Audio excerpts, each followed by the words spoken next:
It's called the chief Worksession to order. Second item on the agenda is pledge of allegiance. I'm not sure. Pledge of allegiance to the flag of the United States of America, to the republic which stands one nation under God, indivisible, with liberty and justice. We'll take a comment together by our.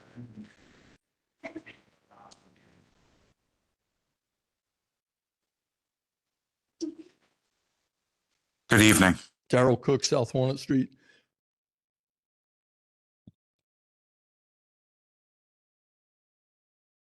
Darrell Cook, South Walnut Street.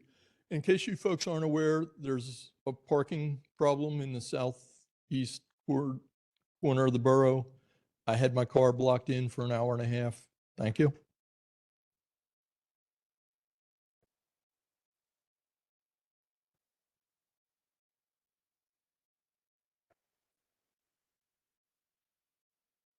Okay, seeing that, we are going to make some changes.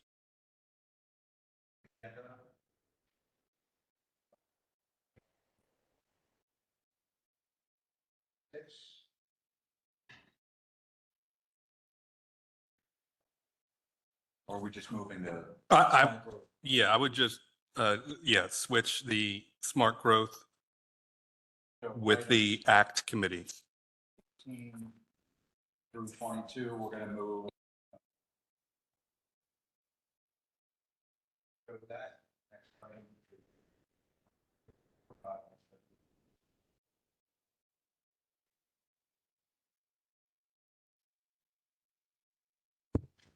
Good evening, everyone. John O'Brien, Executive Director, Downtown Westchester. So in front of you, you have the 2023 annual report. I'm going to be trying to be brief and answer any questions. I know you have a full agenda and I don't want to overtake the meeting. So 2023, I'll give some quick highlights. As you can see, one of the big things, and as I introduce myself, we did a rebranding. While we are still legally known as the Westchester Business Improvement District, we have transitioned publicly to being Downtown Westchester. We did that for a couple reasons. First, to create some marketing and branding consistency amongst our website and our social media channels, which is already known as Downtown Westchester. It's how a lot of the public already interacts with us. We also felt that, through a lot of internal discussions in the board and at a staff level, that when we say the Business Improvement District, when the organization was founded was in the year 2000, the downtown business district we have now is a much improved area, like we like to think. And when we say improvement district, it makes it seem like the downtown has a long way to go still. And we like to think that in some sense we have arrived and we want to continue to build on our success. So not to go through every page of our annual report, I wanted to just hit some quick highlights.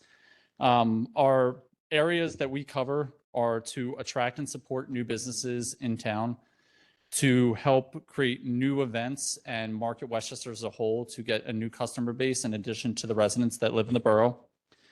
We work on the design of the downtown, so that means we work with our local magisterial district Justice Vito, to coordinate over 1,000 hours of community service to do litter collection, not only in the central business district, but we extend usually all the way down to Rosedale, both on Matlack, Walnut, and High Street.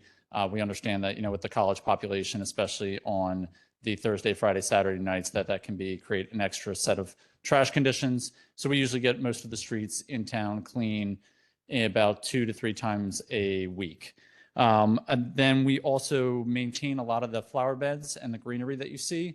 Last year, so we are very proud of the pollinator garden behind the Chestnut Street Garage on Law Alley, which is the smaller strip. We planted a new garden there, and even this year we added 3 new trees there as well. And then we're also serve as the advocates for the small businesses between the local, state, and federal government. I'm sure the borough staff, who have been great to work with, they hear from me on a very regular basis. We even had a meeting today about the Budweiser Clydesdales we're excited to bring next week to town. So that is our local partnership. On a state level, we've worked on issues like, for instance, extending, there's a provision in the state or in state law about a restaurant can extend their premise of their license out into the street. That expires at the end of this year. We're currently working with our delegation to get that extended. So when we do events like the Gay Street Open Air Market, our restaurants can still operate in the street as we've become accustomed to. And then on federal level, it's usually doing grant opportunities, working with the Small Business Administration. Last year, we did host, the mayor was able to attend as well, Congresswoman Houlihan for a walking tour of our business district to meet with some of our small business owners and hear their challenges. As I said, we do a lot of community events. I won't go through all of them. They are, the highlight of the bigger ones are on page 5, 6, and 7. The big one that we brought, the new one that was last year, was our Chris Kindlemark, which is a partnership with the Chester County Art Association. We felt like this was going to be a good opportunity to create an event that was centered around retail. We didn't realize how successful it was going to be. We had restaurant level crowds there, and we had many of our retail stores say that that was their single best sales day since they've opened. So stores that had been here for 6, 7, 8, 10 years had their best sales day that day. So it was a very exciting event that we were able to bring, and we plan on bringing back next year. It'll be the second weekend of December after the parade. We have to meet with Borough staff about some of the logistics of bringing it back this year. On some of the data points, just real quick, at the end of 2023, our vacancy rate was 4.23%. That was a slight uptick as compared to the end of 2022, which is 3.33%. However, the nationwide commercial vacancy rate is hovering about 19.6%. So Westchester is in a very healthy position compared to national averages there. We also, in 2023, we welcomed 23 new businesses to the downtown, and we had 7 businesses close. We did do a business survey. Some of the quick highlights is we did see a healthy amount of our businesses said that their sales either exceeded 2022 or were level with 2022. When they talked about what are their biggest challenges, the top answers, one, that's no surprise to anybody in this town, it was parking. New competition, that we especially heard that amongst the restaurant community. And so I know there's always a lot of talk in town about the developments and bringing new folks into town. I'm going to get this into one sec about some of the reasons we feel we need to look at ways not only to attracting visitors to town, but also to ensuring that we have a customer base in not only the borough, but the greater Westchester area that can support all the great businesses that we're bringing here. And then there's always the marketing and advertising, which we do assist them with and point them to some resources, whether it's creating a marketing plan, helping them understand social media, especially newer social media such as TikTok or, to a degree, Instagram Reels is kind of the newer part. And we have a staff member who works very hard to kind of educate our businesses on the importance of constantly engaging with their customers. Then just to close, I did want to kind of talk real quick about some of the challenges that I foresee with the downtown. One, and this is what I was alluding to with new competition. I do worry that we are kind of getting to a delta where the ratio of businesses to customers in the greater Westchester area is starting to max out. And that the more businesses that we do bring in, and we always try, and we hear from members of the community council and others that they want a different kind of business, whether it's retail, restaurant, etc. But we always need, and we do heavily market for shopping small, shopping local. However, when we talk about some of the developments that are coming, we in the small business community view that as a net positive for our town. Urban density is something that is a strength of Westchester and something that we should continue to encourage. And we are excited about the prospect of some of the new developments. It'll help our business community. Remember, our small businesses are not chains for, probably 95% of them. And even if you were to term some of them chains, that's places that have like 2 or 3 other locations. So we want to continue to work with council to find ways to support smart development in our town. Office space is just always something we're worried about, the leasing of office space. That is probably the biggest reason for our vacancy. We've had some larger spaces that have come available. As leases start to become available for renewal, If we see other companies make moves, we had this with Moody's, who opted to go to a work from home policy, what that means for the future of Westchester. There's opportunities for that too. If there's larger corporations that maybe used to do 20,000 square feet and now they're only looking for 5 or 7, that's something the borough can accommodate that we couldn't before. So there's both a question mark of what office space is going to look like in the upcoming years. The other one, and I know I've talked about this to the council before, but is event costs. The current fee structure that the borough charges for special events, I don't view that as terribly sustainable for us to be able to continue to bring events to town. As I mentioned, the Clydesdales are coming next Thursday, and I'm already starting to worry about what that bill is going to look like. I know we want to find a way to work with council to ensure that the borough and the residents are not paying for unexpected costs of overtime. The current fee structure could argue that it includes more than just an overtime cost. You know, there are things we get billed for if you use traffic cones or if you use trucks, static expenses that have already been paid for. When we did the Chris Kendall Mark, I got billed for cones, and I know when we did the open air market, downtown Westchester bought cones that ended up being donated to both the police department and Public Works. So in some sense, we were charged for cones that we had already purchased. So that is something top of mind that I really like to in this year address with council. Building on that is the budget constraints of my organization. So we right now are primarily funded by a 3 mil assessment that is paid on commercial property within our district. That rate has remained unchanged for the last 10 years. Since I became executive director in 2020, the amount of funding that we have received from our assessment has actually decreased by 7.44%. We used to get about $309,000 in assessment revenue. Now it's about $284,000. And that's as folks reassess their properties. You know, nobody goes for a reassessment asking for their property values to go up. It's usually for it to go down. Or if things like when the county asked for their one building to go off the tax rolls, that was a hit to the organization as well. And that at the same time, you know, inflation, as we all know, has over that time frame has increased by 20%. So we're trying to do more with less. We've been very fortunate that over the last, you know, since the organization was founded, Borough has offered us a stipend of $85,000. From my records, I believe that has remained relatively untouched for the last 15 years. It has been consistent. There was a small bump of $15,000 1 year for increase or for support for a new website. So I would love to find ways to see if council has room to kind of support downtown Westchester a little more budgetarily. And then finally, it's just a competition to the town.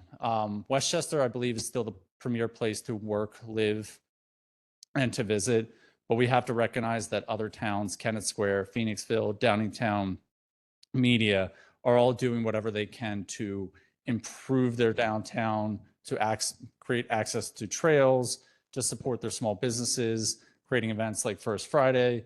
The city of Coatesville as well. They've actually, some of their social media is kind of a mirror of what Westchester's done. And we believe that, you know, we could support all of these small towns have the right to kind of build up, but we have to be cognizant that we have to continue to be innovative in the events we bring to town and the way we approach our small business community to make sure that we're still number one. But we do, for the opportunities, we're very excited about this year. Next year is our reauthorization process. We are looking at the potential of expanding our boundaries, so expanding the number of services to the businesses. We've had businesses right outside of our district who have contacted us wanting our help, and to a limited amount we can. Obviously, we're funded mainly by the businesses who are within the district, so we can't do too much outside of our area. Our goal would be to expand to the entire town center zoning map, to overlay that a little bit more than what we do right now. And I know I've heard from members of council, both former and current, that have been interested in expanding that. That also help us with doing things like more holiday decorations outside of just the core downtown.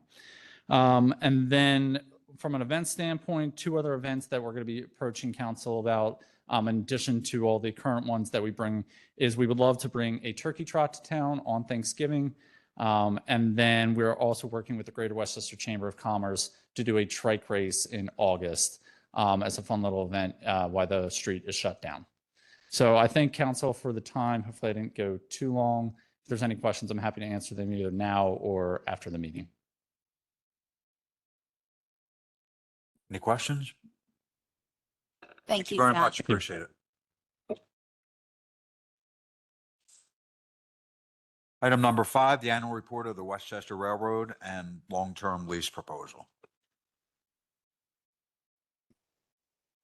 Great. Good evening, Council, Madam Mayor. My name is Derek Slifer, and I'm the Operations Manager for the Westchester Railroad, 4 States Railway Service. And we're here to give an annual report, kind of a snapshot of everything that has been happening on our railroad, everything that we've been doing on our railroad. Before I start, I want to thank all the members of the Westchester Railroad, not all of them. This is just a small amount of them. If you guys could stand up, I really appreciate. This is just a small member base. We're all volunteers. Every single one of us. We don't have any paid employees, neither 4 States Railway Service or the Westchester Railroad Heritage Association has any paid employees. So everything that we do is done with volunteer labor. And I'm really proud, and these guys should be proud too as well, to show council everything that we've done over the past few years. It's been a while since we've done anything like this. Just to give a little, history of how our railroad came to be. And I gave you all a copy of our annual report and everything. So that's going to, be a good snapshot as to what's been going on our railroad. We are at a point in our stay in Westchester where it's time for us to renew our lease. We've been members of this community for over 27 years. We've hosted over 250,000 passengers that have come to this borough and patronized businesses, has brought tourism to the borough. I think pretty much everyone in the borough has had their kids come to our train and ride for Christmas or see Santa or had a birthday party. So we're really proud to be a part of this community, and we want to continue being a part of this community. We're here tonight, and I do want to touch on this after I give the annual report to also discuss our lease. So I will get to that, but we're asking for a 15-year new lease from the sublease from the borough. Before I get to that, I just want to kind of go over the annual report. So a background of our railroad. In 1986, SEPTA stopped commuter rail service to Westchester. And after that happened, the line pretty much was abandoned from Elwyn all the way to Westchester, which was about 12 miles of track. And that railroad was abandoned for about 10 years. Okay. Our founders actually came from another railroad. Our founders are still with us today. They have over 50 years of experience between the two of them. And they brought a group of other people up, and they formed 4 States Railway Service with the hopes of opening a tourist operation in Westchester. Now, obviously, SEPTA was the owner of the track, and it made, let's say, there was a little bit of red tape with SEPTA, as you know. So the only way we could really make this operation work is if we got the borough of Westchester to lease the line from SEPTA and sublease it to us. So SEPTA, when they put things out for bid, you have to bid on the operation of the line. Well, obviously we weren't able to do that. So SEPTA has kind of an agreement with the way they do business is they will they don't have to put things out for bid when they lease to a municipality. So the idea was brought to the borough at the time, and this was about 1994 or so. And that started the ball rolling. Well, 2 years later, after lots of phone calls and lots of meetings and everything, in 1996, we got our first lease. And when we got that railroad, and I was just a kid, but when they got the railroad, the property was a disaster. There was trash, there was overgrowth, there were abandoned cars. Our yard wasn't even there. People had cut pieces of rail out. So our founders took about 2 years with a very small group of volunteers using their own funds, private funds, to get the railroad up to a point where we can run trains. And in 1997, we started running our first train. And we've been strong ever since. Our ridership has grown. The amount of trains that we run has grown. Our workforce has grown. Our volunteer base has grown. So our operations today, we run 9 months out of the year. We do themed events. So we start in Easter. We run all through the year to Christmas. But just because we only run trains 9 months out of the year does not mean our railroad isn't open. Our railroad gets maintained about 4 days a week. Our crews go out, they inspect track, they do repairs. We do repairs to equipment. We do inspections to equipment. We're governed by the FRA, the Federal Railroad Administration, okay? They come out and they do inspections on us just about every year, and we have to be compliant. We're a SEPTA approved operator. SEPTA standards for the railroad are actually higher than FRA standards. So not only do we have to comply with the FRA standards, we also have to comply with SEPTA standards. SEPTA comes out, well, whenever they can, but usually every few years they come out. The last full walking inspection they did, I believe, was in 2019. They took about 3 days and walked every single tie of our railroad to make sure that it was safe. And I'm very happy to say at that time, they only found a very few things that were out of place. And that's all because of these people, because of the work that they put in. So our railroad is completely self-sufficient. So we do this on our own dime. We don't get any kind of funding to help with our operation. We occasionally will get funding when we're doing a project, and I'm going to get into some of the projects that we do. Recently, we just did a project, a humongous project, and with the help from a multimodal fund grant. It was a matching grant. So today we attract over 17,000 riders a year to the borough, and it's continuously growing. Last Christmas, we had close to 10,000 riders in about 4 weeks. So that's a lot of tourism that comes to the borough in a very, at that time, at a very short time. So we're really proud of that, and we're Westchester is proud of us for bringing that to the borough, and we're just ecstatic about being able to provide this service. I want to give a little layout of our railroad on page 3. This is the area that we lease, we sublease. So we sublease from Westchester all the way to Glen Mills through a sublease with the borough. This includes not just the tracks, but all the surrounding properties. So our properties, it's wide in some areas, it's narrow in others.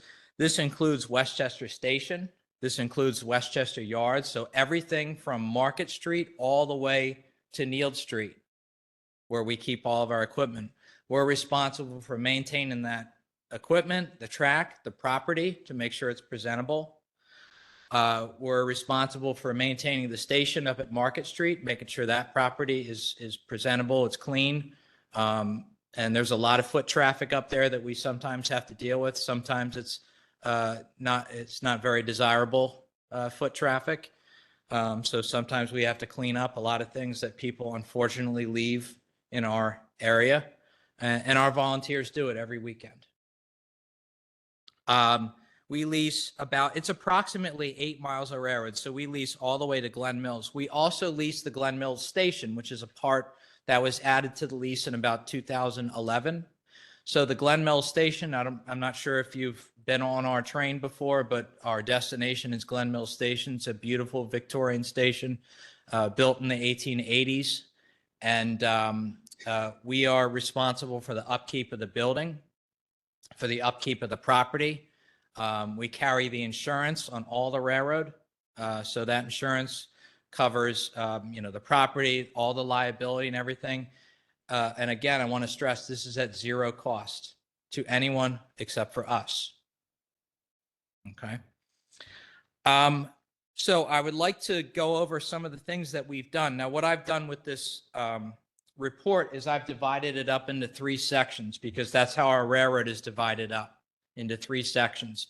So basically, the way we have it laid out is we have a small yard at Glen Mills.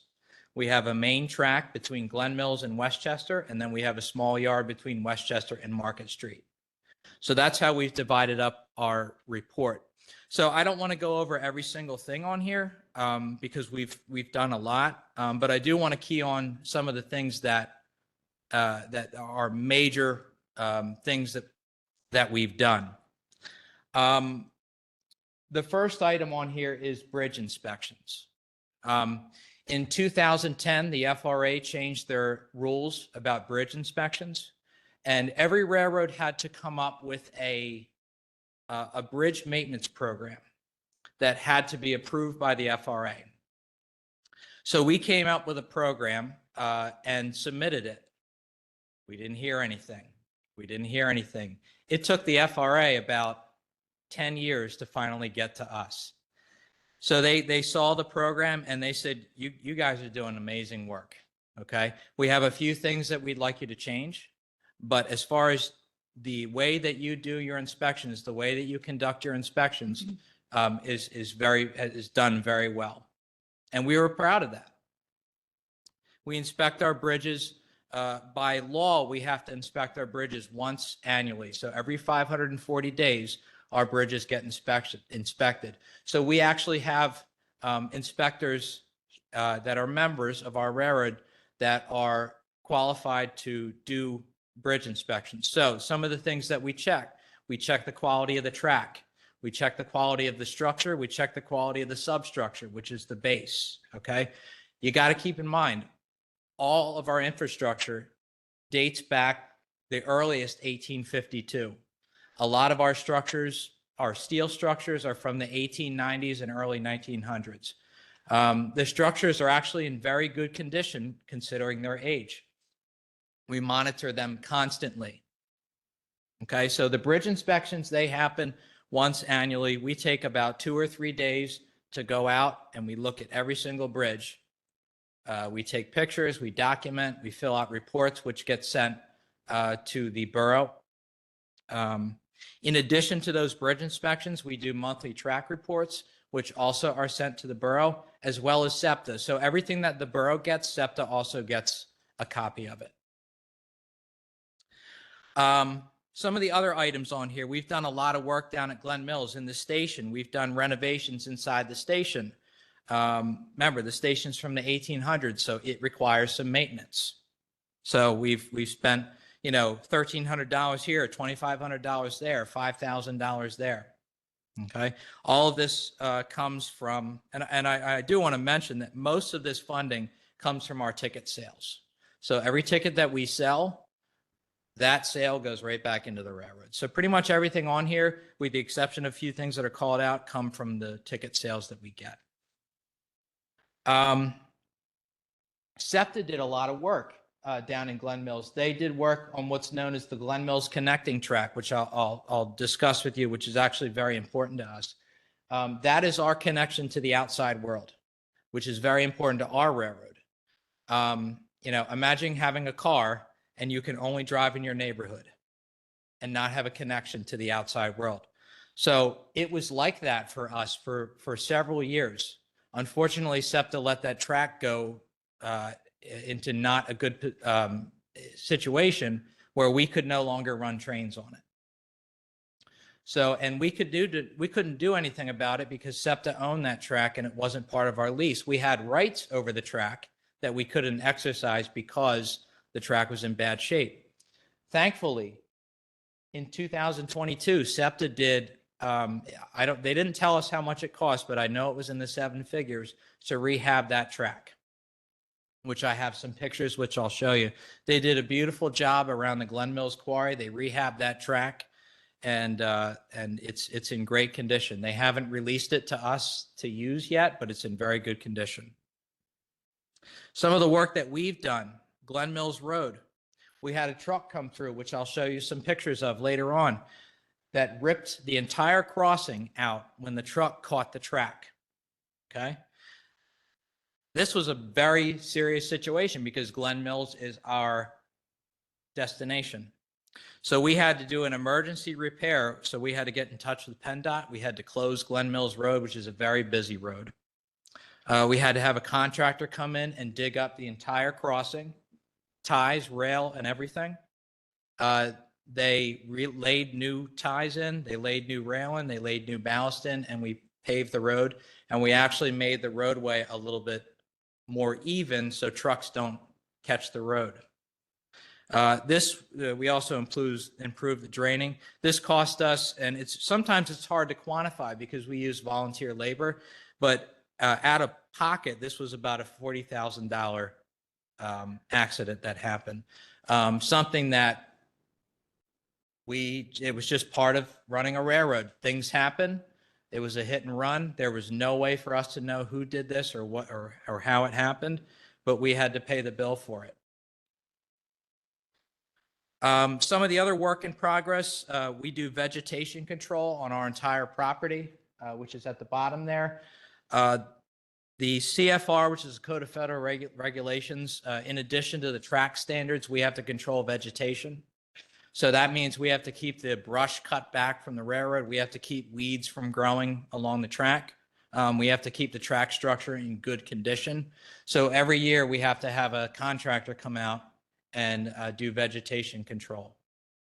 And that price varies, between $3,000 and $5,000 a year. It's different every year. On the next page, we have Mills to State. This is Glen Mills Road, all the way up to Neild Street. So this is about a 7-mile run. Okay. We've done bridge inspections. We've replaced actually 2 crossings in the past few years. Dewey Pile, which is I believe that's in the Borough area. We just replaced a crossing there that dated back to the 1940s.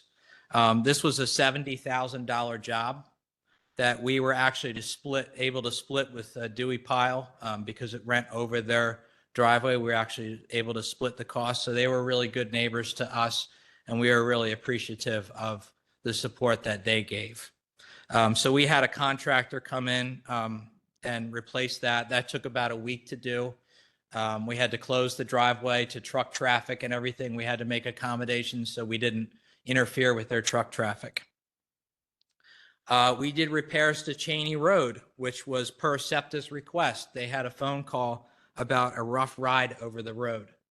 So our inspectors went down there and we saw that over the winter, the asphalt had sunk and the trucks and the plows had just pulverized the crossing. So our crews came in over a weekend and we redid the asphalt. So we had to close, half the road. And, that was like sort of a rush job because it was something SEPTA called us. And whenever they need something, they call us and say, hey, we need you to go out and look at this. We got a phone call. Okay. That phone call doesn't come very often. Okay. Usually it comes, your gates are stuck down and one of our buses is stopped at one of your crossings. You need to come out and reset those gates. Or someone has hit one of your bridges and we need an inspector, one of your inspectors to come out and inspect one of those bridges. So it's a 24/7 type of thing. Our phones have rung at 1 o'clock in the morning for this. So this was one of those things that we had to do for SEPTA. The biggest one on here, and we just finished, some of these guys are still dirty from working on this today. We have 2 bridges in the Westtown area that were in need of retying. So they needed redecking. So basically what they do, they rip all the rail off the bridge, they rip all the ties off. We had custom ordered ties that we had custom ordered to cut just to fit. Every tie is unique, so it has to fit.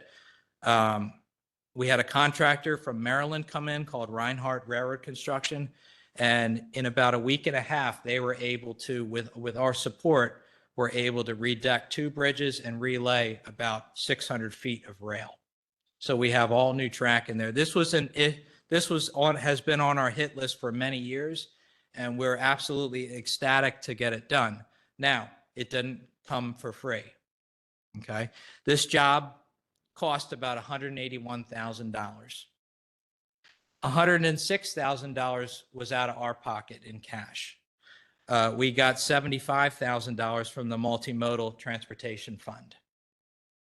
So this was an incredible job, and I have pictures which I will show you of the before and the after. We're excited. We haven't even run a train over it yet. It's that new. So we're really excited to show off this work. Some other things we did: bridge decking, bridges. As we're always following bridge decking. We had a small bridge that we put 15 ties on that was desperately in need of ties. We have a bridge in the Oakbourne area which needed repointing. So we had a contractor come in from Maryland, and he was able to repoint and did a beautiful job, this bridge abutment from 1852. And that was, our inspectors found some mortar that was coming out from the bridge abutments, because it's a stone bridge. So he was able to come in, and he had to individually carve out each stone and remortar it. And that was done last year. So we actually had to jack up the entire bridge and put a steel plate under it to make sure, God bless you, to make sure that the bridge was level, and all of this was done. I didn't put a price on there, but this was approximately $40,000 of work.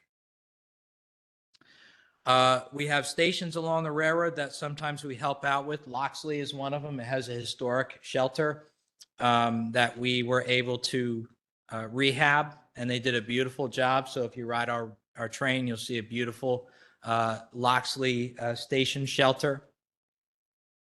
Station Road, another hit and run. So the Station Road crossing signal cabinet. This was a truck came through and ripped down the wires, and we had to, as they ripped it down, it ripped all the crossing signal boxes out. So they came off their foundation and onto the roadway. The driver didn't stop, and they drove away. This cost about $20,000 to fix this crossing and refabricate new boxes.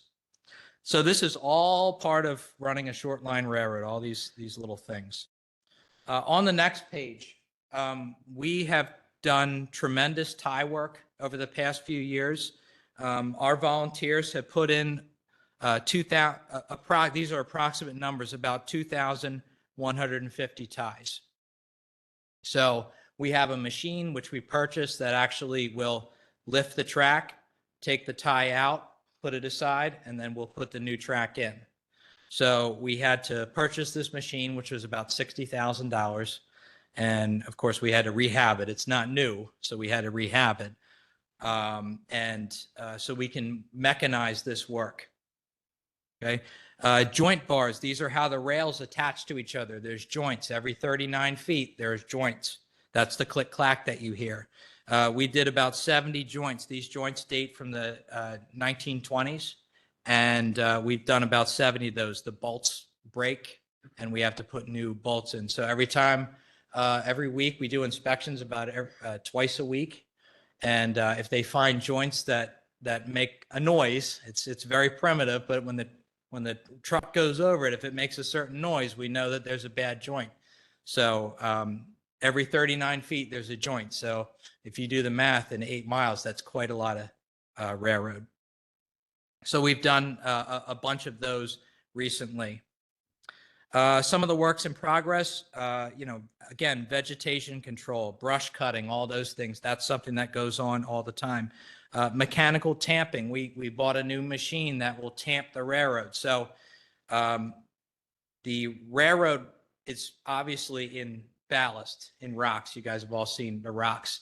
So what happens over time is when the train goes over it, it pushes the track down lower and lower every time it goes over it. So we have a machine that mechanically goes in and it vibrates and it brings the track back up. So we go out and we tamp all the time. That's one of the things that you have to do to maintain the railroad. We have about 600 ties that are ready to go in when we're able to. Those ties cost 600 ties is about $31,000 to buy. So those ties are along the railroad and they're waiting to go in. We've dumped about 50 tons of ballast, which is the rocks along the railroad, and we need about another 200 tons to get things where we want them. Just some future planned work. Again, lots of ties to go in, and I have the areas where they're going in. And these guys, they go out and they mark the ties with spray paint, the ones that need to be replaced. So a lot of times they'll go out and they'll just walk and do a visual inspection and just mark ties. And then when the next crew comes in, they know which ties to get replaced. We have a culvert at Oakbourne, which is just outside of the town here that needs to be replaced. This culvert dates from, we estimate, probably the early 1900s, and it's due to be replaced. So we're actually planning for 2025, 2026 to get funding to aid in replacing that culvert. On the next page, now we're into the borough limits. So this is between State and Westchester. So again, this is Nield Street all the way to the station at Market Street. One of the big things that we did was we replaced the crossing at Nield Street. So if any of you have driven over Nield Street, you'll see that there's a brand new railroad crossing there, very much improved over the old railroad crossing. We worked kind of hand in hand with the borough to help us with the road closures and everything. So we had to detour traffic for about a month, or for the month of July for about a week. So it was, we were able to come in. We had a contractor do it. Senator Comita was very helpful in us getting funding for that. And she helped us get funding, and they were able to get us about $50,000 with the Pennsylvania Community and Economic Assistance Program. So that really helped defray the costs. The total cost for that job was a little north of $100,000 because we upgraded the crossing, because that road gets so much traffic with utility trucks, deliveries, school buses, and everything. So we needed to actually make the crossing a little more heavy duty. So we put concrete sections in to actually absorb the blow of the tires just hammering on the railroad tracks. Plus, it's easier for the train to go through because now the train has a very solid base to sit on. So that was big that we did last summer. Again, some of the other works in progress, we built a second track up at the station that we're still working on. We call that the display track. We're hoping to put some equipment up there on the display track. So it's only about 300 feet long. We're hoping to extend it all the way. We're always doing improvements to the station up in Westchester. Sometimes it's difficult up there. We have some issues up there. Sometimes we have some undesirable activity that goes on at our station. We've improved the lighting in the station.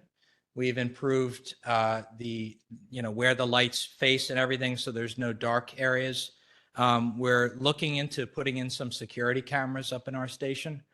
Unfortunately, sometimes that doesn't deter some of the problems that we have up in that area. But we're working on it, and we're hoping that the borough can also work with us in that area as that area begins to be developed.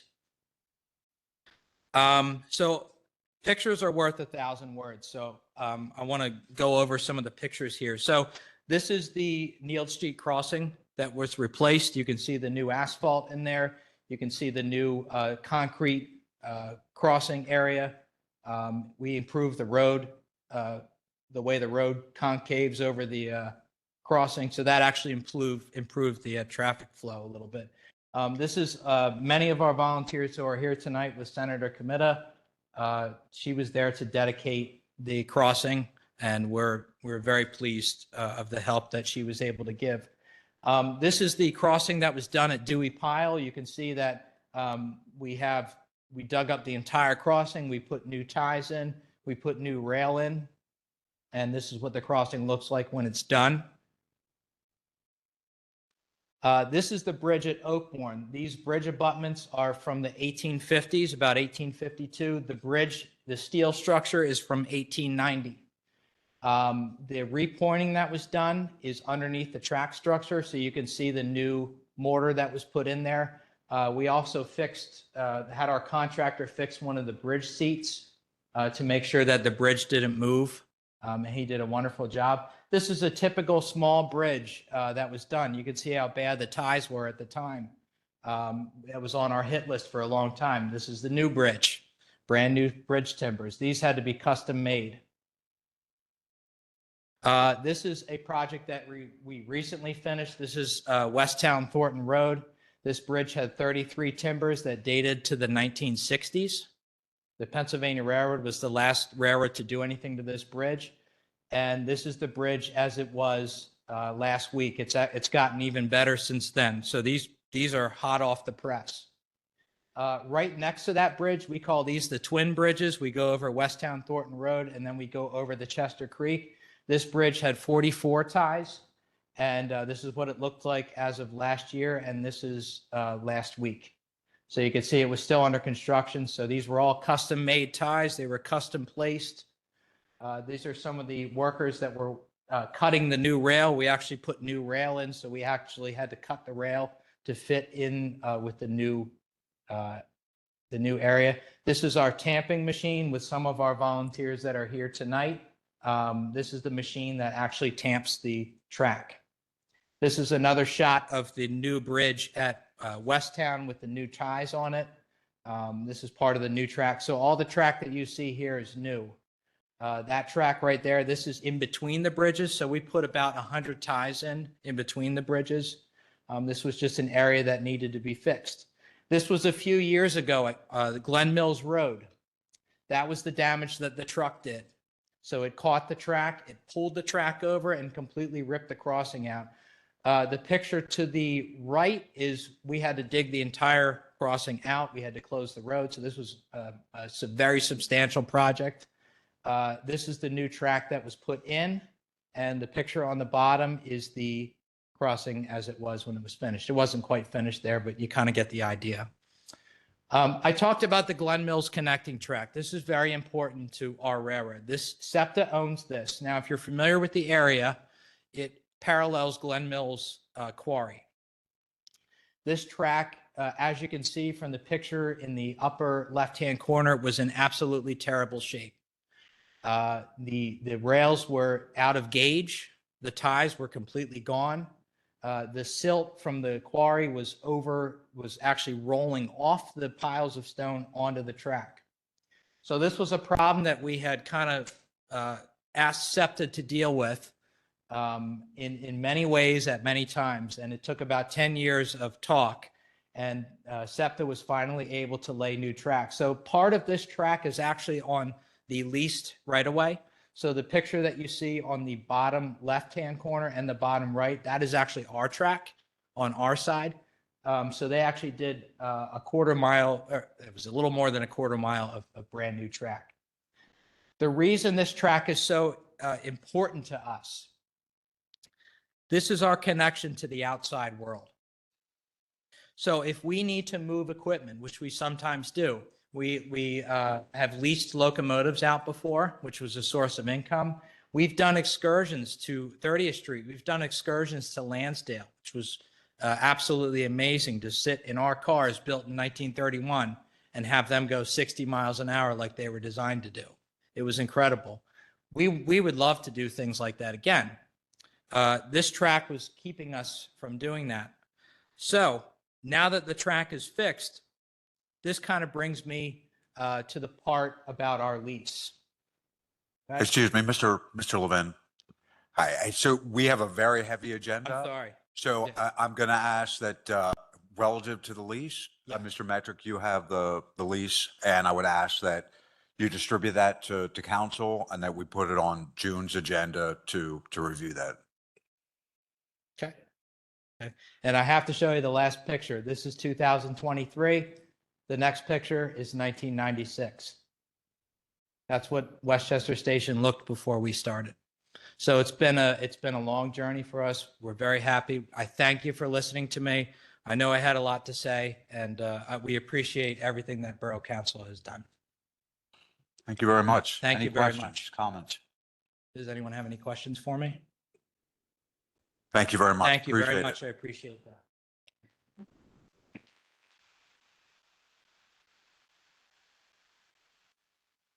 Okay, moving on to item number 6, appointment to fill a vacancy on the Planning Commission.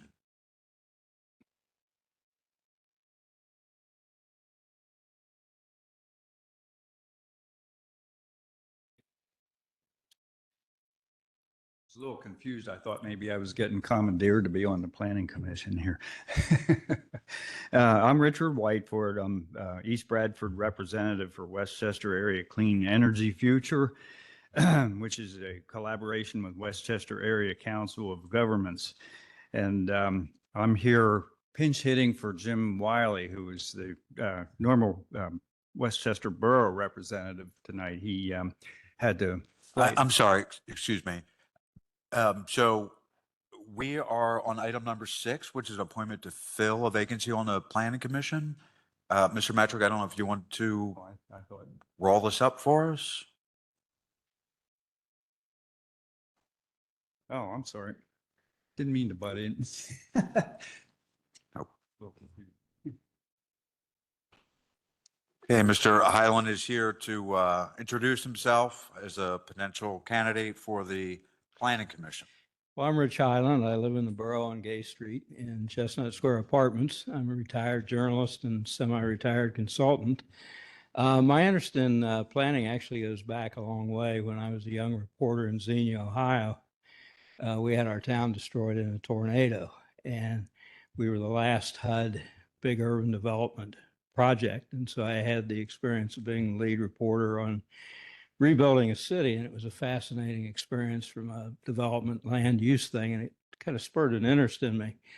And I ended up, when we were in Texas, almost getting a master's in public administration with a heavy element on planning. Took a new job, and I came up 6 hours short, but it was a great experience, and I've spent a lot of time since then writing and studying various elements of urban development, zoning, planning, through journalism and also just personal interest. So when this vacancy came up, I applied once and kind of dropped out because I was concerned that living in an apartment, I wasn't sure what my role would be and whether I would have a conflict, since a lot of our development centers on apartments. But I've since talked to a couple of people, and they said, no, we probably not a bad thing having a renter around. So I reconsidered, and so I put my application back in. I do have time to devote to this on a personal level. My wife is now in a memory care unit, and I have, unfortunately, more time than I want. And combining that with my interest, I would be happy to have an opportunity to serve. So I'll field any questions if you have any. Thank you very much. Anyone, any questions? Okay, thank you. Thank you very much. Yeah, Mr. President, Mr. Whiteford wanted to give some comment under comments and suggested petitions, but we moved past that one. If you would entertain his comments, he's here to speak about a sustainability issue with community aggregate power purchasing. Sure. Please. If you wouldn't mind, would you, how long do you think your comments are going to be? Pardon me. 5 minutes, 10 minutes, an hour? What do you, 5 minutes would be great. Well, Thanks. I guess I'm going to have to throw a lot of this stuff away then. But I thank you and I'm sorry for the confusion that sort of follows me everywhere I go. But anyway, Jim Wiley, who is a Westchester Borough representative for the East Bradford, or I'm East Bradford from the Area Clean Energy Future, which is in collaboration with Westchester Area Council of Governments. He had to fly town here for a sudden issue, and so he asked me to come in and pinch hit for him. And he just wanted me to remind the council of a few items, and so I'll read these off, and then won't take very long, I hope. Number one is in 2017, Westchester Borough passed a resolution that set a community-wide goal of using 100% renewable energy from electricity by 2035, and for all uses, including building heat and transportation by 2050. Item number two is in 2020, Westchester Borough accepted a 100% renewable energy transition study from the Cadmus Group. The study identified that 40% of Westchester area's carbon emissions come from transportation sector, and that electrification of the transportation sector is a key strategy in achieving our goal. Number three is in 2021, the Chester County Commissioners adopted a climate action plan for Chester County. This plan sets greenhouse gas emission reductions goals of reducing them by 26% by 2025 and 80% by 2050, which is consistent with the Delaware Valley Regional Planning Commission and the state of Pennsylvania's goals set by Governor Wolf. The Chester County CAP includes a strategy of promoting efficient commuting and transit options. Item number four is Delaware Valley Regional Planning Commission's new Priority Climate Action Plan on page 60 indicates a key action program element as expand and reconfigure public transit modes and vehicles through updates to operations and service, including enhancements to improve transit travel times, service frequency, efficiency, and coverage in the service area. While Delaware Valley Regional Planning Commission's greenhouse gas emissions inventory for 2019 shows a decrease of 12%, for the 9-county region, Chester and Delaware County emissions were unchanged from the 2015 numbers. And finally, SEPTA Forward Vision document states that transit is an economic equalizer that preserves affordability and access to opportunity in a growing region, serving as an important catalyst to an equitable future. The Clean Energy Future team feels that investing in public transportation infrastructure is a key strategy for reducing emissions and highway congestion, thus reducing pressure to continue on the trend of adding more lanes to highways. And that's it. Thank you. Thank you very much. Any questions? Okay. No, Thank you. Thank you for your time. Okay, moving on to item number 7, announce promotional nominees of Westchester police officers. Mayor DeBaptiste.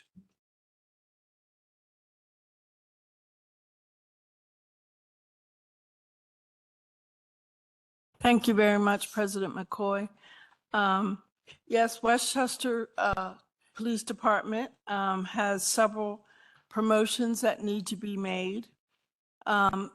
For lieutenant, I am looking to promote Jeffrey Dietz to lieutenant and James Gorman to lieutenant from sergeant. For sergeant, I'm looking to promote Gerald D'Annunzio and Jeffrey Gallo to sergeant. And for corporal, I'd like to promote David Barnes and Matthew Simcox to corporal. So those are the promotions that I would ask council to vote vote and consent to, so that we could have some other lieutenants in our department and everyone could get their promotions. Thank you so much. Thank you. Madam Mayor, can you offer some clarification as to the date that the promotions would start? I didn't have a chance to talk to Josh about this today. Sure. If voted on, we would like to swear them in this Thursday, May 16th, Thursday afternoon. I believe the time is 3:30.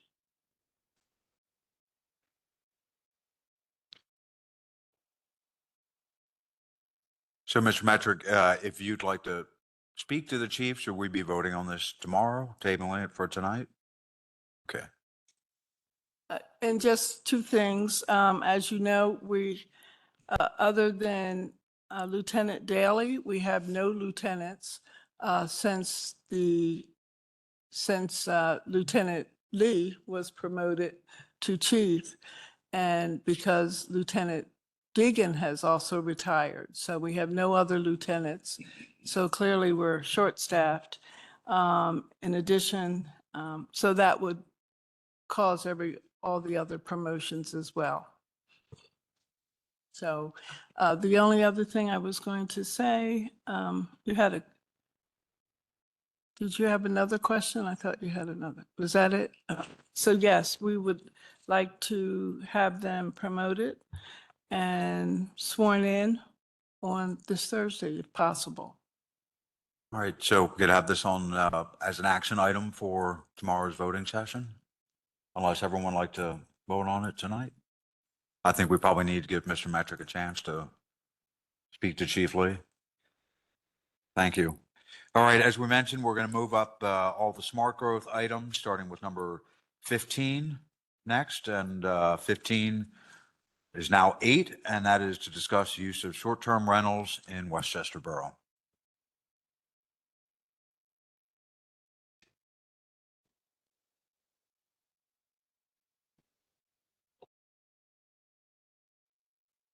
We're going to have some council discussion, then we'll invite public discussion. Thank you. Okay, I guess I'll start. Yeah, so a couple of months ago, I think we left it at one point that we had said, let's see what a ordinance would look like if we allowed short-term rentals in all the NCs and town center and everywhere. And I do think we have a draft here. Although over the course of time, I know personally, I have talked to my constituents and I've gotten some good feedback from them. And my vote, if we were voting tonight, would be actually not to have short-term rentals at all in Westchester. I would vote none, as opposed to back in the day, a couple months ago, I was like, okay, maybe NC2 would be okay. So I've actually changed my position on that to none, which I think affects not just, it affects the whole conversation a little bit as well, because this was driven off of 4 of us okay with and going all the way into NC 2 and 3. So I don't know if there's another conversation before we even get to the ordinance conversation over whether or not we want to have short-term rentals in the borough at all, or where we want them at this point in time. So that's kind of a conversation that we also had at Smart Growth last week as well. We were kind of not even to this debate because we're still having that conversation of the where, or if the where at all. Yeah, I mean, I guess for my point, I have, pretty much held that I would like to see it just in the town center to start.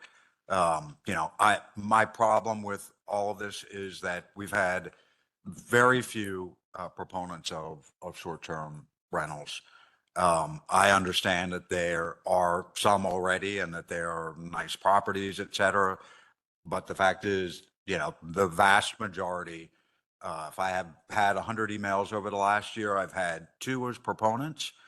So I find it very hard to say, yeah, I'm all for it. I think town center would be a good place to start, but seeing as, we need to move this off the dime, I think somebody famously said, after all is said, more has been said. And so I think we just need to make a move one way or another. And I would be for not having it anywhere at this point.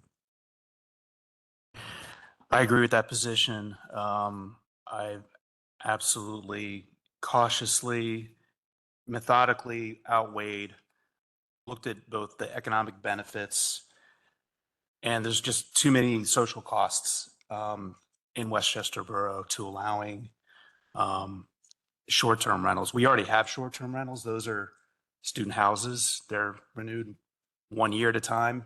New set of students comes in all the time. They're occupied 75% of the year.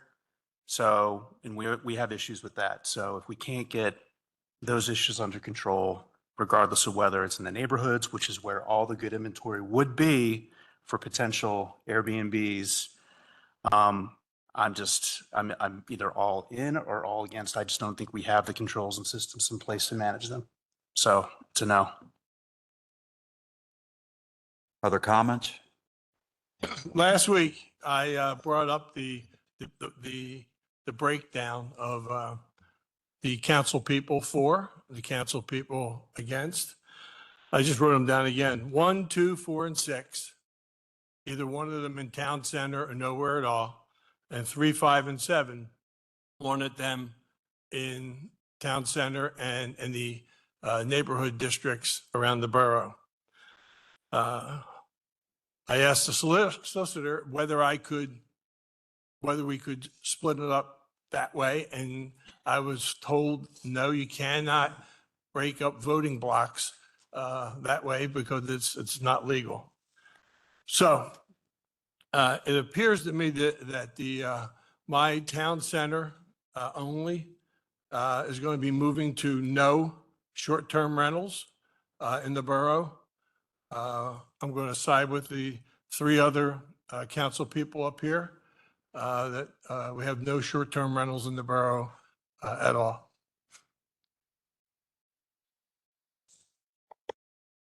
Other comments, council? I'll go next. We've been discussing this for a year. We're here because we don't have a short-term rental policy. And, we have litigation pending what we're going to decide here. We do have them. They do exist. We don't have a policy or an ordinance that supports them, which is why we're here. I have heard from constituents in my ward that do support them and would like to see them. I would also, and I've said this before as well, we have not had some of the emails that we've gotten have been, they're going to be drug houses or they're going to be, dens of God knows what. They're here. We haven't had those complaints. I believe that we do need to regulate them. We need to limit them. I think, Mr. Metric, last week you did the 300 feet and 800 feet, and that was still, in my opinion, too many. If we have 10 or 15 today, they seem to be manageable and have not been a nuisance. We just heard from John O'Brien around how we want this to be or continue to be a destination for weddings and for Westchester University graduations and homecomings and different business events that, draw their employees and their colleagues into Westchester for either, tourist events or the railroad or dinner, any number of things, that the theater. We have lots of destinations here in the borough.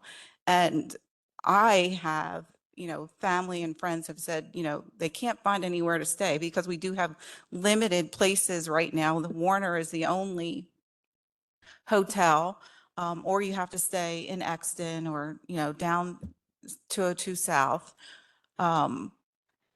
So, we have been managing them responsibly. They have not been a problem. I do believe we need to limit them. We do need to have an ordinance. We need to regulate them. And if I'm being completely transparent, we need to find a way to make a little bit of money on them. So I have been for anywhere in the borough. I would like to see a way to grandfather the good citizens that have been participating in this opportunity. We have heard, all of us got an email from someone who is afraid to come forward because they have a short-term rental in the borough that they rent out when they're not here and then use when they are here for holidays and different events, et cetera. So I don't think it's all or nothing. I think we can find a compromise. If that compromise is town center, or that compromise is, if you have one today and you can fill out all the licenses and permits and pay all the fees by X date, first come, first serve. I don't know if that's a possibility, but we limit it to whatever that magic number is. I think that needs to be an informed discussion. I don't think, 50 or 150 is reasonable. But, I do think that it is, we don't want to see this turn into an investment destination. We do have some of that with student rentals, which we are regulating. This is another opportunity for a different type of, some of the requirements can also be, you can't rent to students. We have that in other parts of the borough. You cannot rent to students, period. So there is a way to do this, and a way to do it, smart, and a way to do it where we protect our neighborhoods.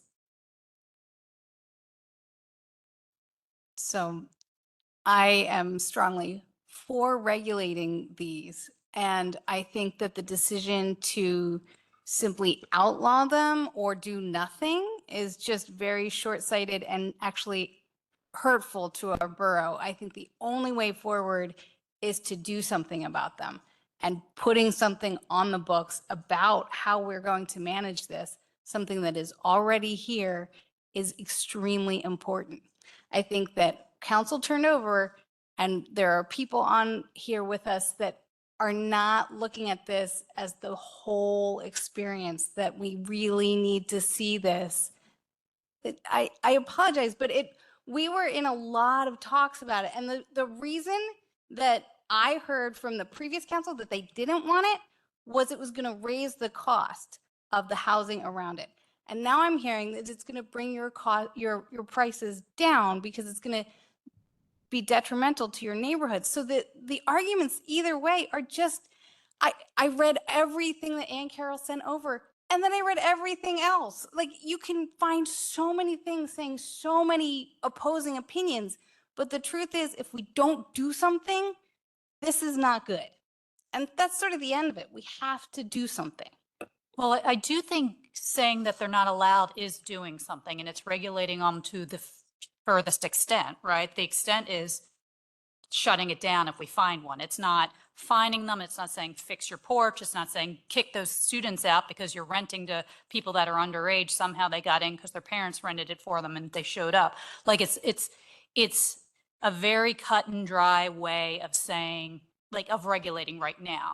And so I hear what you're saying, but especially right now, because we've got a new zoning director in, and because I do live in the areas where I understand that we are terrible right now. We are terrible at regulating the student rentals.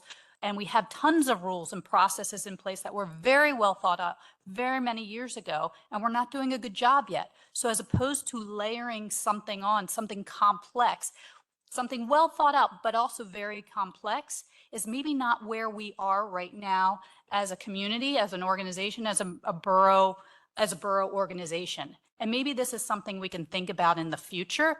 But to your point, again, this is regulation at the fullest extent, if you will, because if you have one, you can't have one anymore, the end.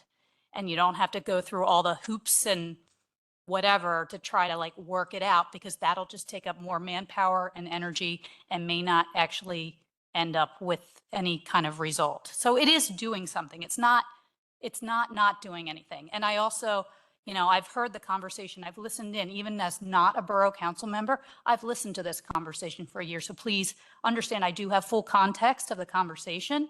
And I'm more concerned about the monitoring at this point in time. And I do understand what's going on. Thank you. I think the conversation here is people confusing short-term rentals with student rentals, two totally different things.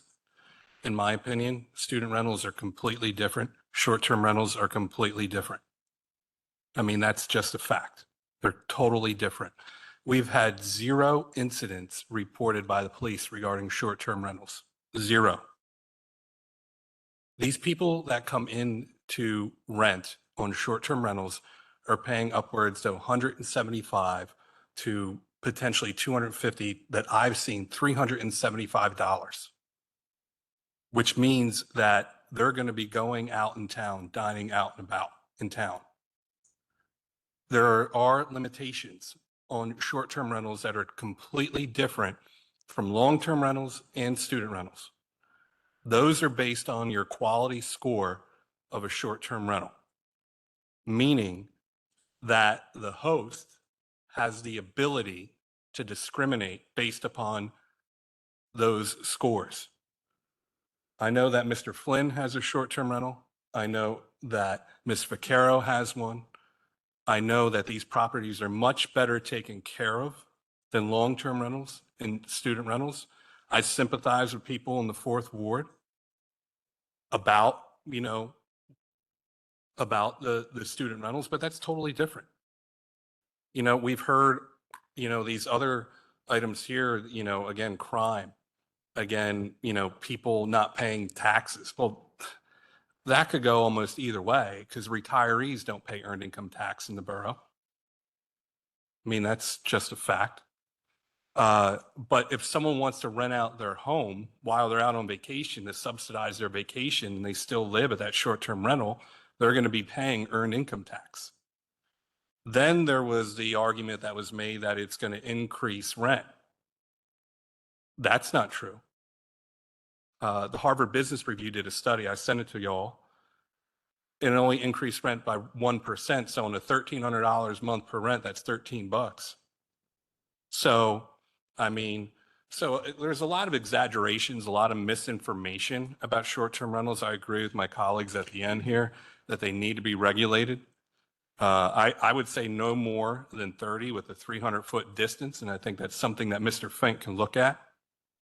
But right now, there's only 19. And so, again, I think there's a lot of misconceptions, a lot of boogeymen out there that people are putting out there, not doing the real research about them.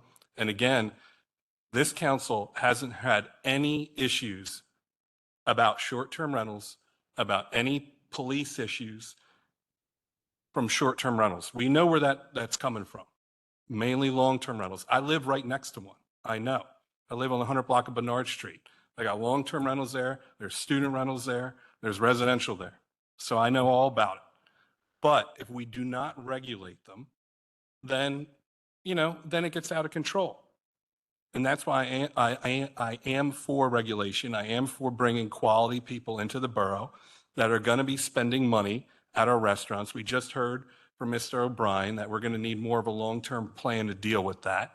So, I mean, I could debate anyone about the economics of it. That's fine. But we need to be factual about it. That's all I need. That's all I have to say. I'll just repeat myself that I still think the right place for it, starting out of the gate, is town center until we figure it out. You know, of the 23 that are here, I looked at them, and there are 7 in the borough, and they are primarily owned by homeowners. At least by parcel data, they are owned by the same people, have the same mailing address. That's where their Airbnb is. In NC2, where the remaining, except 1, is located, of those, 7 are owned by LLCs. So as far as I'm concerned, that is what we're trying to avoid. I don't want my neighborhood with 3 or 4 of these. I live there because it's a neighborhood. I have a community, I have a relationship with my neighbors, and I don't want to have to go back and grandfather a whole bunch that get in here. we can regulate it by separation distance. I'm fine with that, but I still think we need to take a step and not go full force into it. So. I have always said that I would be comfortable starting in town center. I think this is a thing that's going to really help our borough.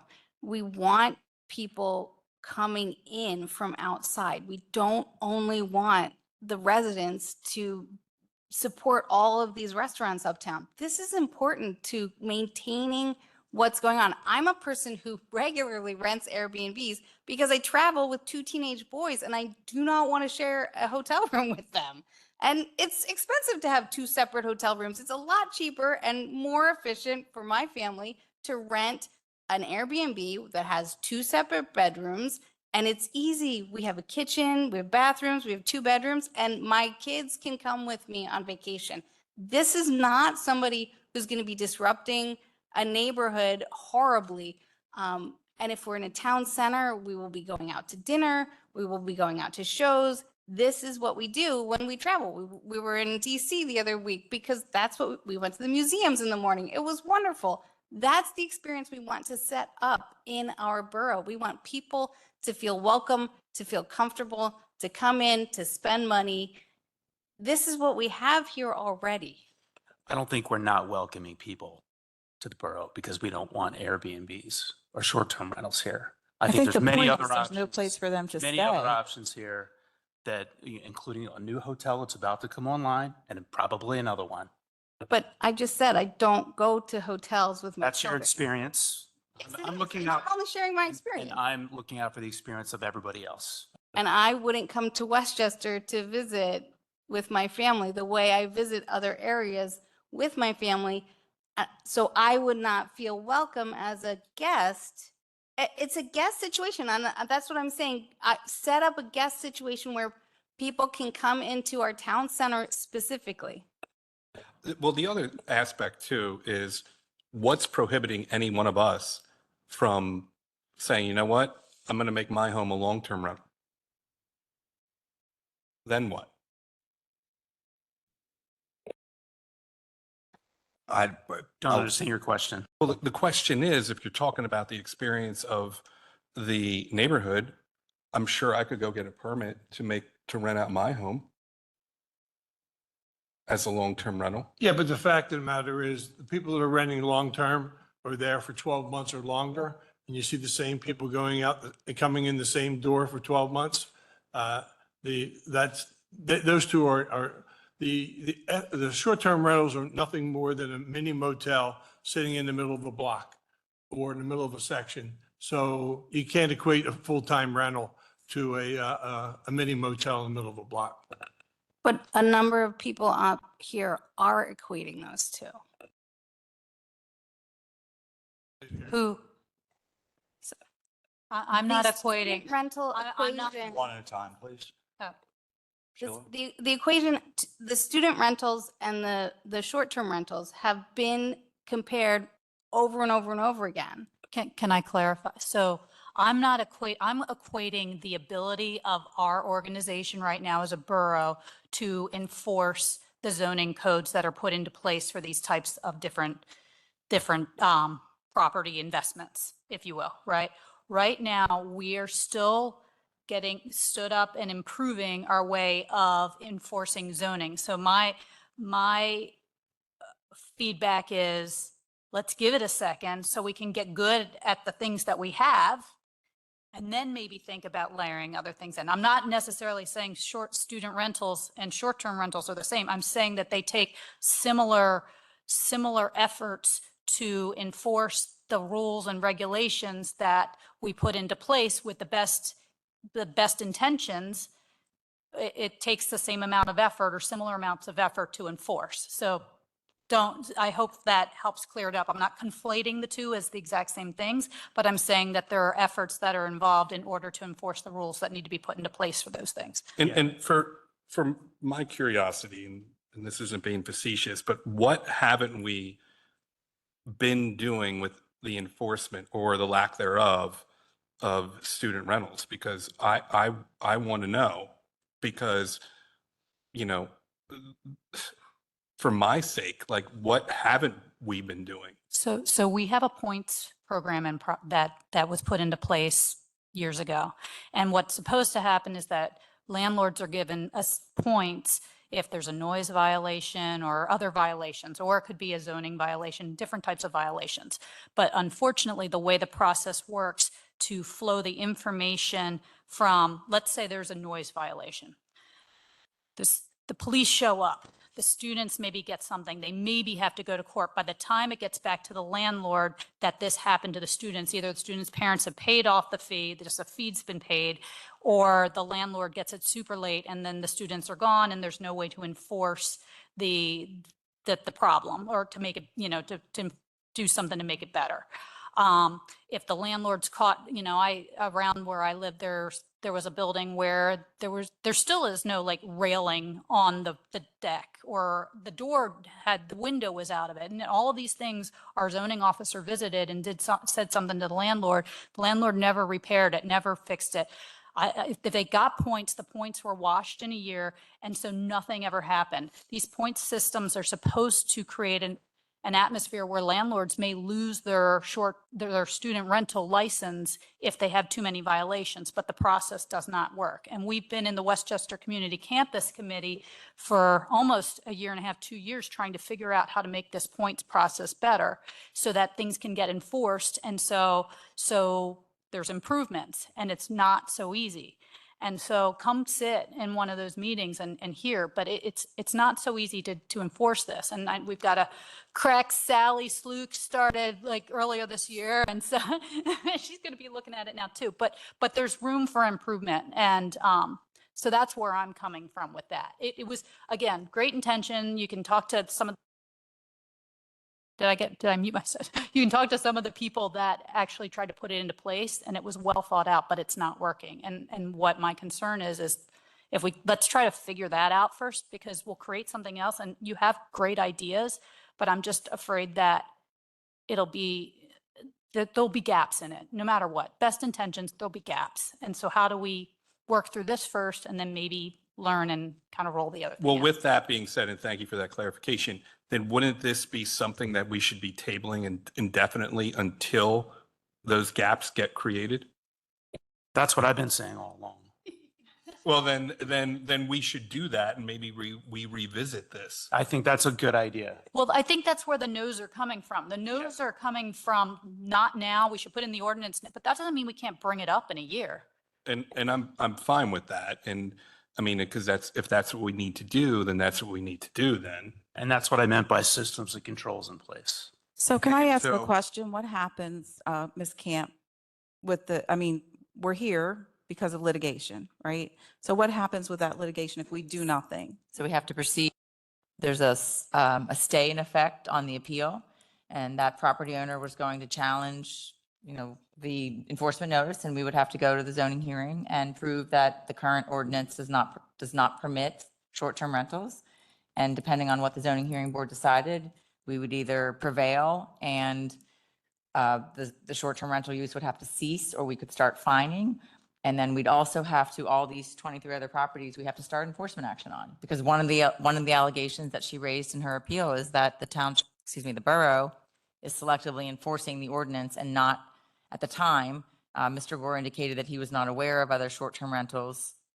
Or she had brought forth some evidence at the time when I think there was 13 that she was able to find. So if the council chooses to do nothing, the do nothing means that the interpretation is that they're currently not permitted. So it has been my interpretation. Our office has reviewed the ordinance and the definitions and compared it to the slice of life case, which is the main case that people look at as to how short-term rentals are regulated. And we believe that your definitions are consistent with the same way slice of life was decided, and that therefore they're not permitted right now. But if that is the case, then you need to have Sally and the zoning officer enforce the ordinance against the 23 that we now are aware of. And that is something that we cannot keep it as status quo and just let them continue to exist. Because we do have the zoning appeal, and you have to treat all the property owners that that are violating in a consistent manner. So then I just had a couple of questions on that. So my concern is what you just said. You have all of these Airbnbs, ostensibly Airbnbs that operate legally or illegally, if it were in Westchester. It seems to me they've operated because they could. At no point have they been challenged or chastised for operating. So there's no reason for them to think they cannot operate in good faith. And so you have the potential for a class action between all of these people coming together and saying, why can't we operate? You have no legal basis for allowing us not to operate, nor do you have any criminality, nor do you have any of these other issues that you keep bringing up for these B&Bs. That's my first question. So, they, at no point along the way have they been cited, have they been fined, have they been anything. So there's no reason for them to think that, and most of the people I know who go to B&Bs are those who are day tripping in Westchester. These are not teenagers, these are not students, and these are families coming in because Westchester's, destination place, day trip place, and because they're coming in for college graduations, thus and such. So you're not having the brawls and the drinking and all of the other things that accompany student housing and the trash and everything. These are two different, completely apples and oranges in my book, because yes, the point system is cumbersome, and yes, it is problematic because the way it was layered is cumbersome and it's problematic. It's never operated well. Since its inception, and trying to figure out and how to go around that has been something that a few of us were trying to work on. But my second question is, I think that is a possibility, because you have these Airbnbs. Some people say there are 9, some people say there's 20 of them. I don't know how many there are, because none of them want to come forward now. And theoretically, they all have a good history of operating. They could support be the opposition, I guess, in this conversation. But my second question is, and I'm just concerned, for those on council who have Airbnbs, is that a direct conflict for them to vote on this? No, because they don't have Airbnbs in the borough. So the fact that they own Because they don't have them in the borough. they don't have them in the borough. But they have them. Yeah, I don't believe that to be a conflict. Okay, because I just see that being a potential question that some of the others would bring into play. But just 2 questions I have. Well, I'm not sure I understood the first question. So there can't be a class action. Each property has to be individually evaluated. And to the extent that the borough zoning officer is aware that it is now operating, then my recommendation is that a notice of violation be sent.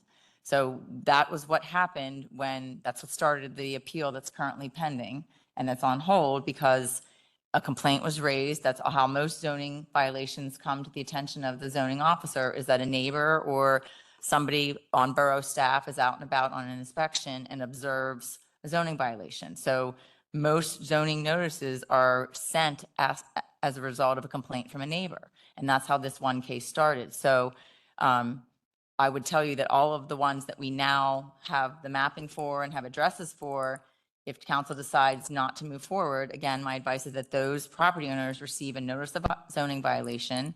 They have 30 days to either appeal that notice to the zoning hearing board and try to argue that they believe they have the legal right, that they disagree with the interpretation, and they believe that they are permitted to have a short-term rental in whatever district they're in. And that case will have to run its course through the zoning hearing board. Every matter will be determined on its facts. I don't know if that was your question. There is no class action in a notice of zoning violation. The municipality's planning code has a very set procedure. They have the right to appeal within 30 days, or they have the right to abate the violation and stop renting as a short-term rental. I know that before the notice of violation that went out on the 26th West Union, there, I think, were 2 other notices of violation that Mr. Gore had sent out. And in both of those instances, the property owner stopped renting them as Airbnbs. So those were the 3 that, when I was in communication with Kevin about, those were the 3 he was aware of. When the appellant brought the matter and we started to have conversations about going to the zoning hearing board, she had brought it to our attention that there were more. I brought that to Kevin's attention, and we decided then bring it to council to have the conversation that we've now had for about a year as to whether, do we want to proceed and try to defend the ordinance as it stands today? Or does council want to make a policy decision to say, no, we can live with it in whatever districts you decide? So that's where we are today. With council members changing, that has prolonged the conversation, so to speak.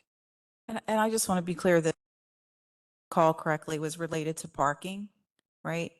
And this ordinance requires parking outside of town center for at one parking space for every bedroom, correct? And no The parking, last draft that we had, correct. and no parking in the town center. Okay.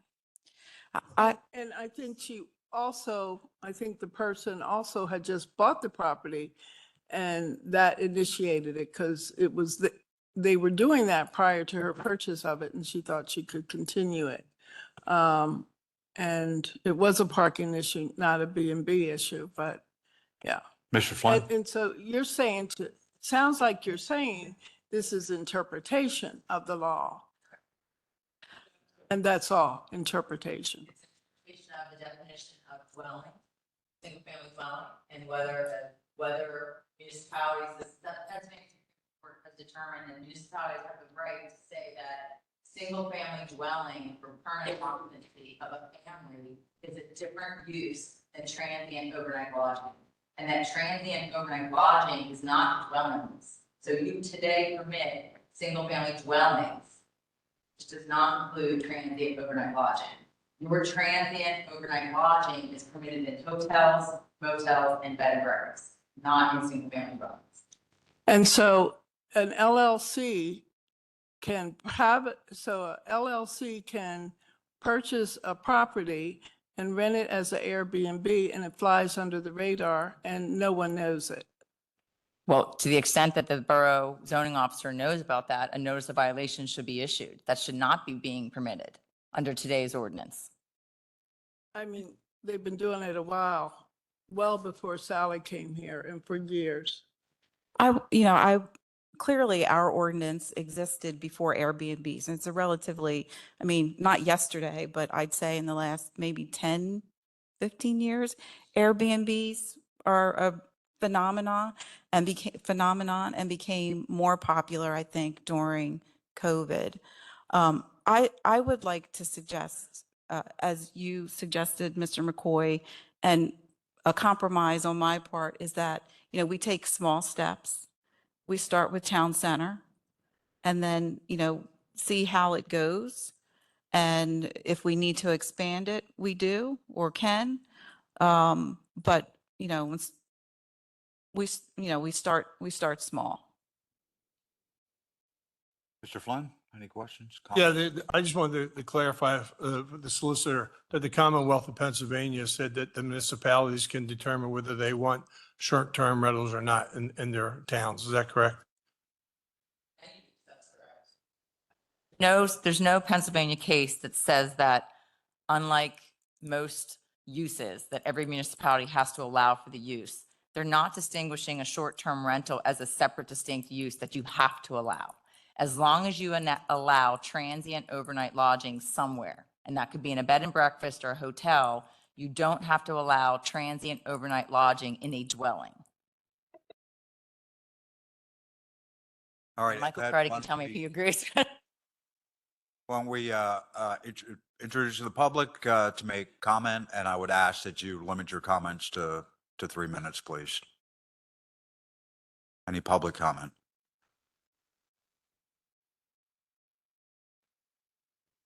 Darrell Cook, South Walnut Street. How do you undo it? You don't. I think that's part of, if we decide at some point to appeal this, then what happens? I mean, we would have to So grandfather. anybody that, depending on if it's a use by right and they get a zoning permit, and also remember that the way this is proposed is there's a zoning component and there's a rental ordinance component. So even if they're allowed under zoning as a use by right in the town center, for example, you're still required to get a rental permit and follow all the rental regulations. So it was a two-part ordinance. But to the extent that you pass an ordinance that legalizes short-term rentals in, let's say, the town center district, If somebody comes in, gets the permit, starts to operate, they can continue to operate a short-term rental, even if then 3 months later you repeal that and say it's no longer allowed. To the extent that they continue that, it's considered then a lawful non-conforming condition that can go on. So one other question too. If we do town center only, I mean, we'd still have to do all those cease and desists to all the ones that are already operating in the NC. So it's, you know, extra work, I guess, if you will. I mean, that work will have to be done of cease and desists, almost no matter what decision we make, unless we decide everything, which it doesn't look like we're leaning towards everywhere. So those would have to happen no matter what. But if we take the town center only or if we go for everything, allow it, and then 2 years from now realize this is a disaster, then all the ones in those districts that we decide not to allow it, they're grandfathered. So that's again why I'm sort of feeling like, taking town center to start, and then we don't have to deal with that. Like you said, either way, we're going to have to deal with the ones that exist now. We would even limit those in town center, right? Like it wouldn't become a free for all. My suggestion, after we hear public comment would be that we would ask Ms. Camp to, look at the ordinance for town center only with the parking, conditional use with a separation distance of whatever we agree to. 100 to 200 feet. No, that's a lot, actually. I think we were saying 600. Can I just ask for clarification? Brian, I'm confused. What gets grandfathered in if we put it on the books that they're allowed and then try to take it away? Is that, okay. Correct. Yes. Okay. Thank you. So do I have 4 people that are for town center by conditional use, no parking required, and separation distance? Do I have 4 people that support that? I think I have Lisa, Yes. Patrick, Brian, and Sheila. So can I move forward and Wait, say that again? to allow the use in the town center district by conditional use, to require no parking, which is where we were for short-term rentals in town center, to have some sort of separation distance, which I'll work with Nick and Sean on. And I think that was it. But Well, I think there were a lot of rules that. But yeah, I think there were some other regulations that Mr. McGinnis had that would be part of that too. And we could. Yeah, I think you've seen them, Kristen, and I don't know if they're part of Act 66 or not, or if they could be an addition, such as the insurance requirements, as well as you'd have to live within a certain amount of distance of Westchester Borough and have a property management company within 5 miles or so. right, a lot of those comments that you had were either already within the property maintenance part, the rental part, or can be added. So we can address those, Would yes. be to not allow in multifamily, at Chestnut Square or any of the 2 new facilities that are coming online. Yeah, I agree with that. Is there a fee that was discussed? Well, I think there's an inspection fee. Permit fee and the Yeah, there's- inspection. Right now, there's a permit fee and an annual inspection. They have to be renewed every year. That was where it was set up in the rental property section.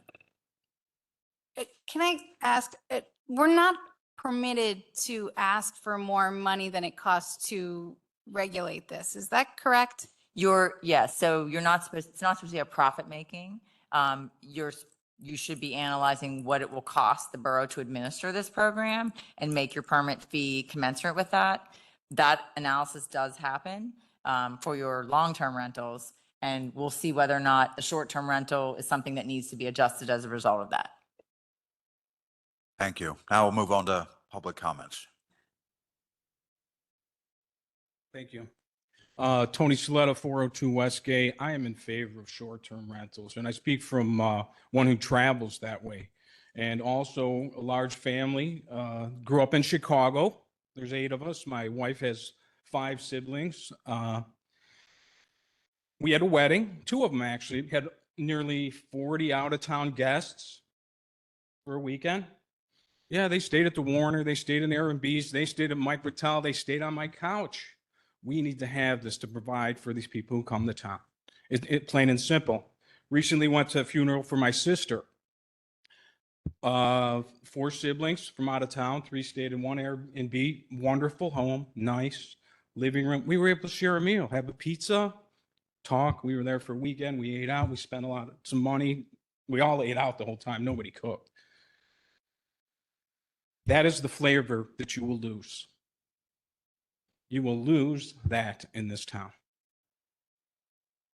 It's administer it. Fees, occupancy tax, sure. People are going to pay it to be with their families, to take their kids to camps, that don't want to challenge the challenges of sleeping with teenage boys. This is what we're talking about. This is the future. Make it happen. Do your jobs. Administer it.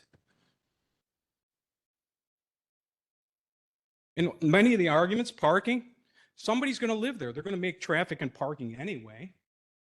Honest to God, what are we talking about? In addition to that, I have a question. If I may, I know some people have Airbnbs. Is yours in town? Is yours in town? Where are they located? Where is it at?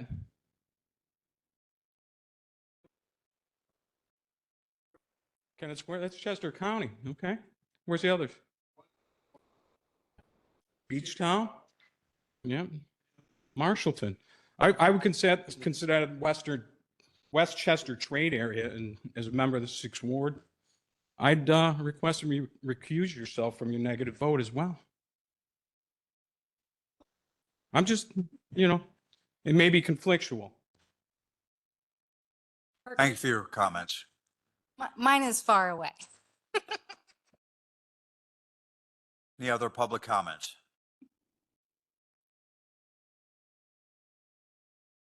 The 300 block of South High Street is in the Central Business District. How's the parking in that area? We've got room for an extra space for a B&B. I can think of 2 dwellings that are currently, one just recently got reverse subdivided, and there's another one close on the south end of that. I'm against B&B. Thank you. Thank you. Any other comments? Okay, so I think we can leave this topic for Ms. Camp to do some work and bring it back to us. Thank you very much. All right, moving on to item 9, discuss the fee in lieu, saldo, and zoning ordinance amendment recommendations. Okay, so this one came about, this goes back to the smart growth and the Borough Council request for the Planning Commission to look at 4 different topics with regards to development. We had said parking, we had said fee in lieu, we'd said height, and we'd said build 2 lines. So this particular meeting, we have 2 of those topics on the docket to talk about tonight. First being the fee in lieu, and we had it on discussion at the smart growth meeting, but and that was because it was a little more complicated to talk about. And Jim Cherry, who is here tonight, he gave a great presentation. I don't know if I want you to just come up and you tell everybody, because you did such a great job telling us what this was all about. But after Jim's presentation, come on down. After Jim's presentation at Smart Growth, all of us felt that this was like really logical, and we really appreciated this proposed change to our ordinance for our saldo. And so if we all believe that tonight, I think that this could be something that maybe we even put on the consent agenda for Kristen to update the ordinance. No, you're looking at me shaking your head. Yeah, I mean, the first I saw this was yesterday, and I do have an issue that I don't want to steal your thunder, but the authority to require the dedication of public land or pay a fee in lieu comes from Section 503 of the Municipalities Planning Code. The way that is worded, it does say that you have the right to require developers to provide public recreational space or open space, and with the agreement of the landowner to pay a fee in lieu. So it cannot be, in my opinion, across the board, you're not going to give them an opportunity to provide open space. You have to first give them the opportunity to give you that land, to dedicate that land to the public. And only in the instances where either the land they're dedicating is not appropriate, is not sufficient based on the amount you need, do you give them the opportunity to pay a fee in lieu. I don't believe that the way it's worded and written is that flat out in every instance, you have to say, we don't want your land, we want you to pay the fee. Now, in a borough, in the applications that you've seen, most of the developers have not been able to provide. They want to maximize the density of their units. They want to provide more parking. They haven't had the ability to provide you the open space to the extent that your ordinance requires. So there has been the fee as a negotiation between the developer and the borough. But the way that this one provision of this to say mandatory across the board every time you just pay the fee, I do not think is compliant with the MPC. Not, again, I think there's a lot of good ideas in here. I think there's some things that can be clarified. I think that you can still use that tool in your conversations when you're reviewing plans, but I think it has to be worded consistently with the MPC. I know it has to be worded consistently with the MPC. I'll say it that way. Sure. Well, I can certainly, Jim Shari, Chair of the Planning Commission, just at least speak relative to our thought process and working with Tom Comita on the proposal. Initially, the whole idea was just to simplify and reduce the complexity of the ordinance. There was 20 or 30 pages or so that we just want to kind of reduce down to so that all parties, both the borough and the applicant, had a better understanding of what was expected. When we started looking at the different spaces that were required throughout the ordinance, there were open space, public space, rec space. And as you went through the different types of housing, there was single homes, condominiums, towns, twins, and so on. The spaces that were required were for the sole use of the residents of those developments. When we got to the multifamily apartments, that was public rec space. We didn't necessarily agree with why all of a sudden that space that was provided for recreation was required to be public. When you really get down to it, the issue became, and especially with the density, increasing the density, the ability to dedicate those spaces. So when you have a space that's a courtyard or a rooftop plaza, as an example in Chestnut Square, that's not necessarily readily accessible by the public. So it is, as the rec space was defined, was to be accessible to the public. The bone of contention, or the point of contention, was with mostly around these courtyards. And then the idea of what was rec space, was it passive or active rec space? And then the idea of whether or not the borough really wanted to, at the end of the day, end up with, and our comprehensive plan speaks to it, not necessarily have little tiny pieces of parcels of pocket parks throughout the borough. And we believe that the building owners were probably in a better position and had a more incentive to maintain those properties and keep them active and keep them to the quality that was desired by the rest of the borough. So I think it was a bunch of different pieces into it. I think the biggest one was, which has been an issue, is the ability to connect necessarily all rec space to a public way, or to have it accessible from the sidewalks, just so that why an individual that's renting, when it's almost 65% of the borough, is not entitled that same sense of privacy, security, and a sense of ownership of that space. So even if you rent a hotel and that's your, you have an expectation when you go out to the pool, it's people from the hotel, or you go out to the fire pit, it's people from there. You are not expecting to see the frat house show up for the use of the pool and the fire pit. So it's just about maintaining a quality, and then also setting an understanding expectation there that a fee could be arrived at just based on number of units in these multifamily units, as well as a square foot cost for built space. So it was just plain and simply, if that's what we're looking for, why don't we just ask for that fee up front? If rather than run through the gymnastics, go through all those different negotiating pieces, and at the end of the day say, no, we're not taking the space, we just like a fee in lieu, why don't we just ask for the fee in lieu? We're also asking for that 5% rec space And we're also asking that the green space that's required within these developments be a minimum. So that rec space is not coming out of green space. The way we're seeing the bulk of these developments, they're primarily rooftop units or inside atriums, that kind of space.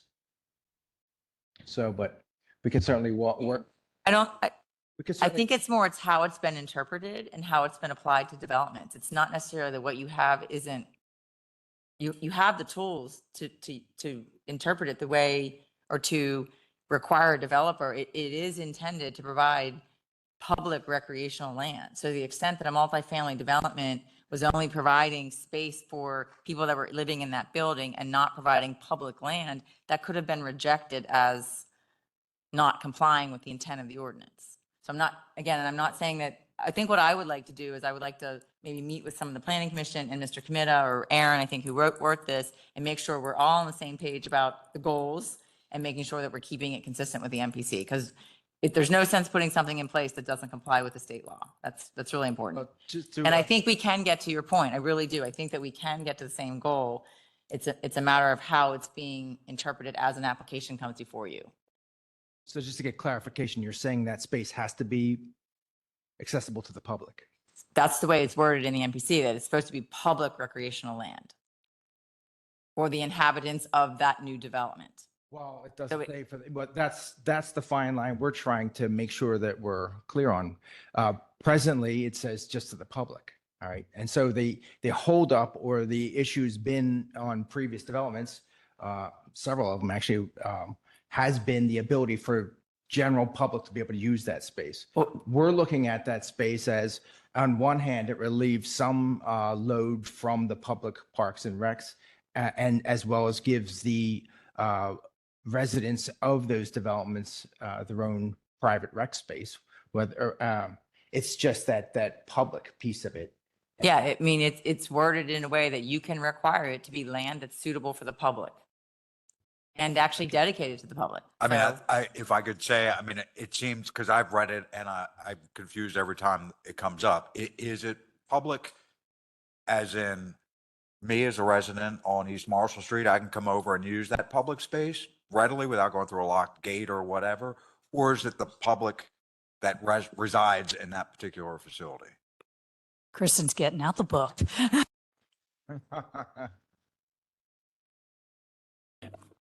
I don't want to I misstate think the the law. intent was to clarify that. Right. So what it says is that a municipality's subdivision and land development ordinance may contain provisions requiring public dedication of land suitable for the use intended, and upon agreement with the applicant or developer, construction of rec facilities, payment of fees in lieu thereof, or private reservation of land, or a combination for park and rec purposes. So it gives you alternatives, but it starts out with can require public dedication of land.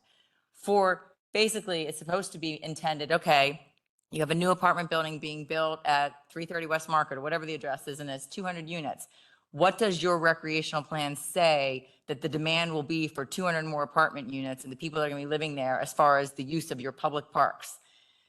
I think in some instances, and I wasn't counsel on some of those applications, for example, the Chestnut Street Square, I think they convinced council at the time, hey, we're not going to put a lot of demand on your parks because within our building itself, we're going to have A, B, and C in the lobby. We're going to have lobby space. We're going to have fire pits. We're going to have an athletic room. And so it was more in terms of how the developer presented the application to council at the time to say, we don't need to pay a fee. We're providing X number of square feet within our building. And council said, okay, that makes sense. So I'm saying that you, as the council now, have the right to sort of evaluate what is being proposed and say, no, we want the public land somewhere else. If you can't provide it on your own land because you don't have enough and you want to put parking or you want to put 10 more units, then we're going to say, then fine, you have to pay the fee. And we'll use that money to maintain our parks that we already have, buy additional parkland, put new rec facilities somewhere else. You can require it to be for the public somewhere else.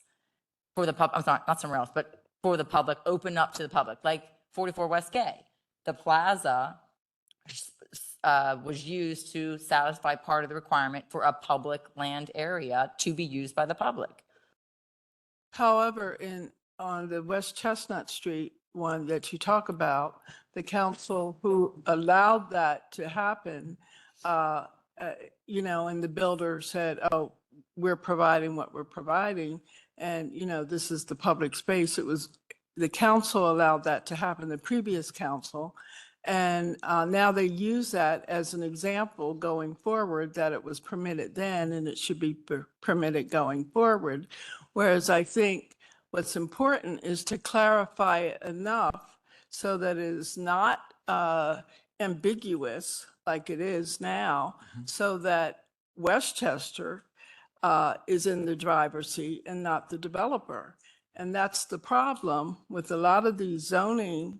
It puts the developers in the driver's seat and not the borough. And so because it's up for interpretation by using words like may and should and could and all of that. So I think what we clearly need to do is to put Westchester, the borough, in the driver's seat so that we benefit for a change. And my other concern is, why even do that? Why do we allow them to build to the build-to line? Why can't we change those build-to lines so they absolutely have to have green space, so they're not building within an inch of the life of the block, so that everything is really micro inches almost, it feels like they did with a couple of the buildings. So you have no green space, and the green space that you have, you can't see from the streetscape anyway, because they put it inside for the benefit of the people who live there, which is wonderful if you live there. So, but essentially for anyone else, it's not so wonderful. So, these build-to lines, and I think it's important that, we push back a little and that, and I don't know if you're looking at. I think if we could focus on the specific tonight of the fee in lieu Just to for recreation. clarify that each zoning district has a prescribed percentage. So as an example, in the NC, it might be 85% is building, 15% is open space. So you're required that. There are different pieces. There's public space. There are other areas that we're also requiring. So we're trying to expand the definition of rec space into the sidewalks and the streets, because that's the walking and the jogging and the bicycling and so on. So the intent of this was to simplify it. So plain and simply, we would expect a fee. We would also expect the recreation space, but it would allow the developer to provide rec space that was usable and deservedly so by the residents, to have that sense of privacy, that security, and that sense of ownership, as I was saying. So it is really that dedication of that, requiring it to be dedicated for public use or public, is that access. That's what actually is the problem with the courtyards. So ours was eliminating that requirement. So which is it asking for a sounds, fee. Yeah. it sounds, thank you. It sounds, Ms. Camp, like, you have some work to do to work with the folks. In fact, I could just get Tom committed back here and shake him, ask him what he's done here. Yeah, I'll have a meeting with maybe a representative from the planning commission and Aaron and Tom, if that would be good. And if anybody on the council wants to, I can't have more than 3, but happy to sit and work together and make sure we are addressing the issue that they're trying to correct. Yeah, keep me in the loop. I'd love to. Thanks. Okay, thank you very much. Appreciate it. Okay, moving on to item number 10, authorize solicitor to amend chapter 37, keeping of poultry and hogs. Yeah, I got this one. It'll be real quick. Your existing ordinance allows residents to keep chickens, no roosters. You cannot keep a hog in the borough. Don't worry, pigs are not coming to Westchester. Your current ordinance requires that the coops be set back 25 feet from a building and 10 feet from a side yard. And we created a map showing you all the places in the borough where chicken coops could be put in place. And it's pretty extensive. We have 2 current permits for the keeping of poultry that are active in the borough.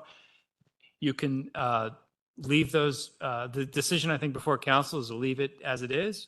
Or if you want to permit it in more districts, we offer a solution to allow 25-foot setbacks from buildings and the equivalent accessory use setback in the district, which in most districts is 5 feet. So you would be making it more possible to have chicken coops on 20 and 25-foot wide lots. Okay, anyone care to make a motion? That's consent, right? Consent? Yeah. Uh-oh. Sorry, public comment. Well, at Can't least, have roosters. at least I get to talk about chickens. I have chickens on my block. I want you, does anyone here live near chickens? Okay. Then you too know that chickens do make noises. It's not just the roosters. Every time they lay an egg, particularly depending on the type of chicken, every time they lay an egg, I can hear the chickens that are at the end of the block from me. Okay, down by Neal Street. When they lay an egg, I get an announcement. I don't have a problem with that, but I do have a problem with these 5-footers, okay? Exhibit A, 5 feet. Okay? 5 feet from the property line. My problem is my property and all the ones on my block, and we are not the smallest in the borough. We are a property, I'm 24 feet wide. Okay? So 5 feet puts their chickens pretty much in my yard. Okay? I think this is a little bit too permissive, and it's not like a shed. It's not like a shed. This is animal waste, and yes, the regulations are that they clean it up. Is anyone checking that? Unless we complain? Probably not. And they do make noise and they do shed feathers. And right now, so I would suggest this is not the time to do this. Right now, we have an increase of avian flu, and it has shown signs of zoonosis.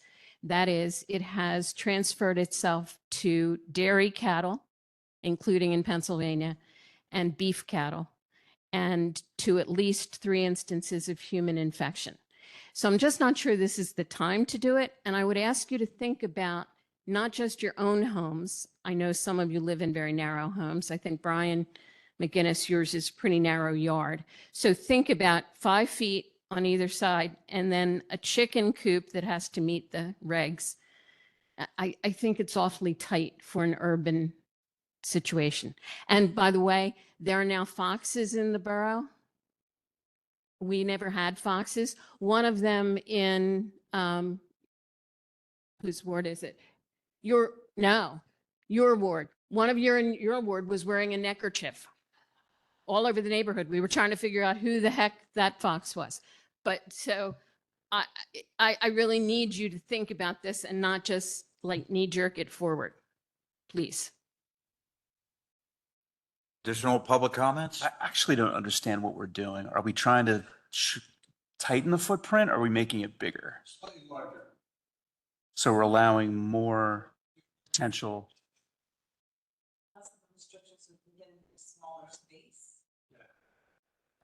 So moving it from 10 feet to 5 feet. Yeah, currently you're 25 feet from a building and 10 feet from a property boundary. The recommendation is for some of these districts to allow it 5 feet from the property boundary. Versus 10. Darrell Cook, South Walnut Street. What if the chickens tease the dog in my yard? Sick the Five fox noise- on. Noise ordinance. Other comments? Will we put this on the consent agenda? We have to pick one.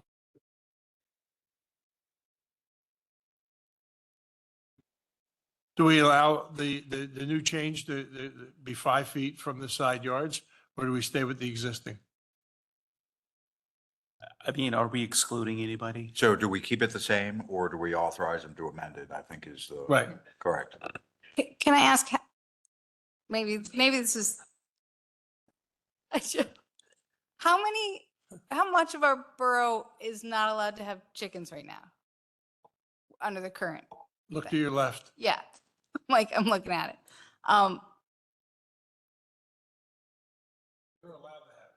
So how did this even come up, I guess was a good question. There was a woman that came to us, what, a month ago, 2 months ago, that she had a good sized property space, but it was not within the way the zone was written, or the code was written.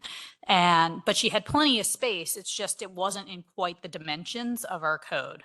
And she had lots of experience with chickens. The setbacks that she had would have been very similar, because if you think about across the alley, this, that, and the other thing. And so that's where it kind of came about. So why couldn't you just go for a variance? Was that not an option? Or? This isn't a zoning regulation, it's chapter 37, no variance process. Listen, I'm okay with adjusting the chickens. I don't think there's going to be a run on people who want to have chickens in the borough. I mean, so I'm actually okay with like moving the change through and letting that happen for the people that want to have chickens. I'm okay with it too. I think I have no objection. I am not a fan of chickens personally. But I don't think this is going to change that much. I don't think that many people want chickens. And I think the people who do want chickens, they're good for a lot of good things. So let them have their chickens. It sounds like we have 4.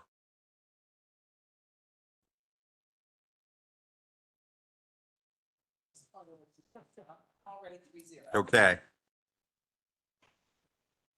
That goes on the consent agenda, and moving on to item number 11. Approve final land development approval, 611 East Neal Street, the Wyeth property warehouse proposal. So good evening. Oh, geez, that's a loud one. Mike Karate. I'm standing in for Kristen for this one in terms of your legal counsel. I can move up if you want me to move up. Please. Thank you. Yeah. Like God. Well, I don't hold my notes. I'm losing it. Yeah. So what we have before you, there we go. What we have before you is the draft resolution for approval of the warehouse project on Nields. It's got a number of conditions associated with it. This is for a final plan. So back in 2022, they received their preliminary plan approval. Before that, they got certain zoning relief associated with the project.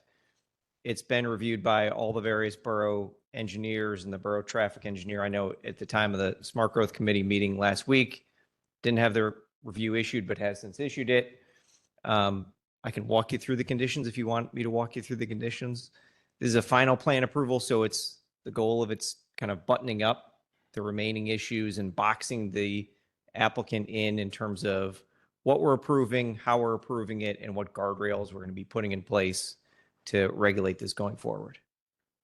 So anyone care to hear all the conditions? No, I mean, I guess as long as we know, I know there were a number of outstanding items in several of the letters. I assume they're all the things that are going into these conditions. That's correct. Yes.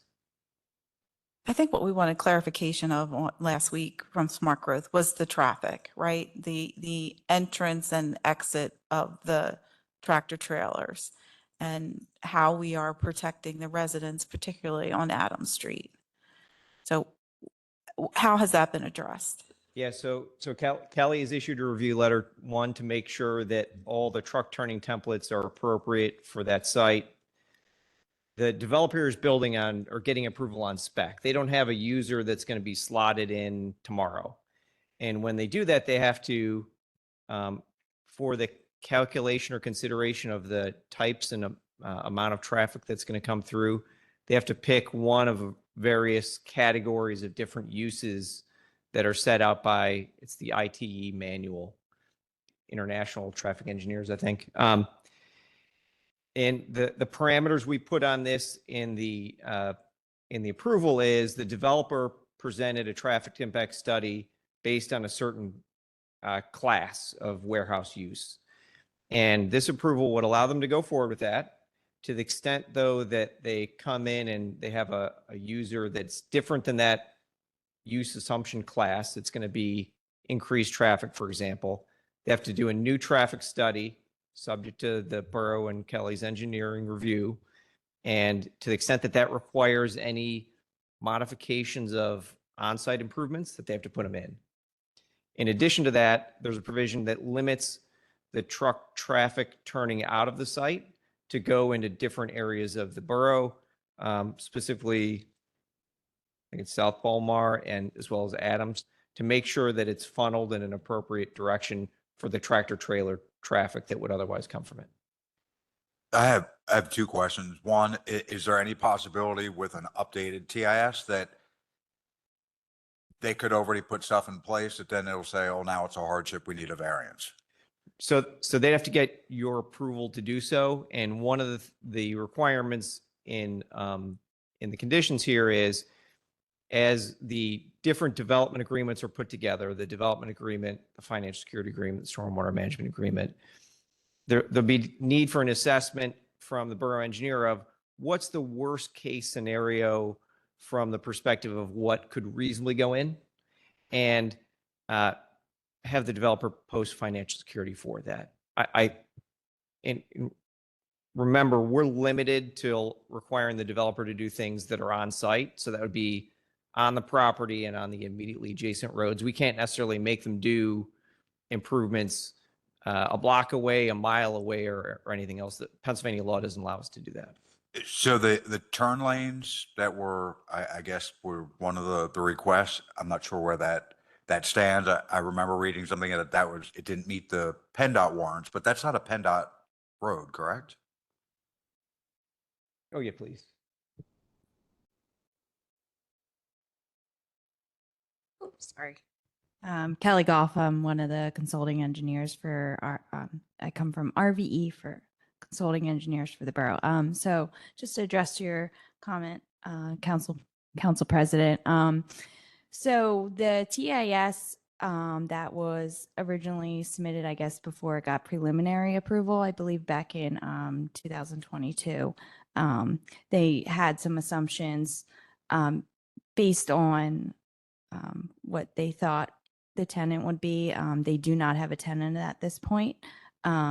So their TIS now does not meet the warrants to add the turning lanes. However, if they have a tenant that does not match the TIS assumptions, the current TIS assumptions, they will have to revise that TIS. And if So it doesn't matter whether it's a state road or a local road, it's a warrant period that no. happens. So yeah, exactly. So there is the potential for when they do create this post occupancy TIS, that the results of that TIS would warrant something like the addition of turning lanes. And what the solicitor was talking about is then there would be a financial security in place to hold the developer accountable to put those, in this example, the turning lanes in place. Thank you. So to piggyback off that, but if they build everything out and everything, and they're like, oh, we can't lose this part of our land for this turning lane now. Like what recourse, just because we have a pile of money, like what recourse do we have for that?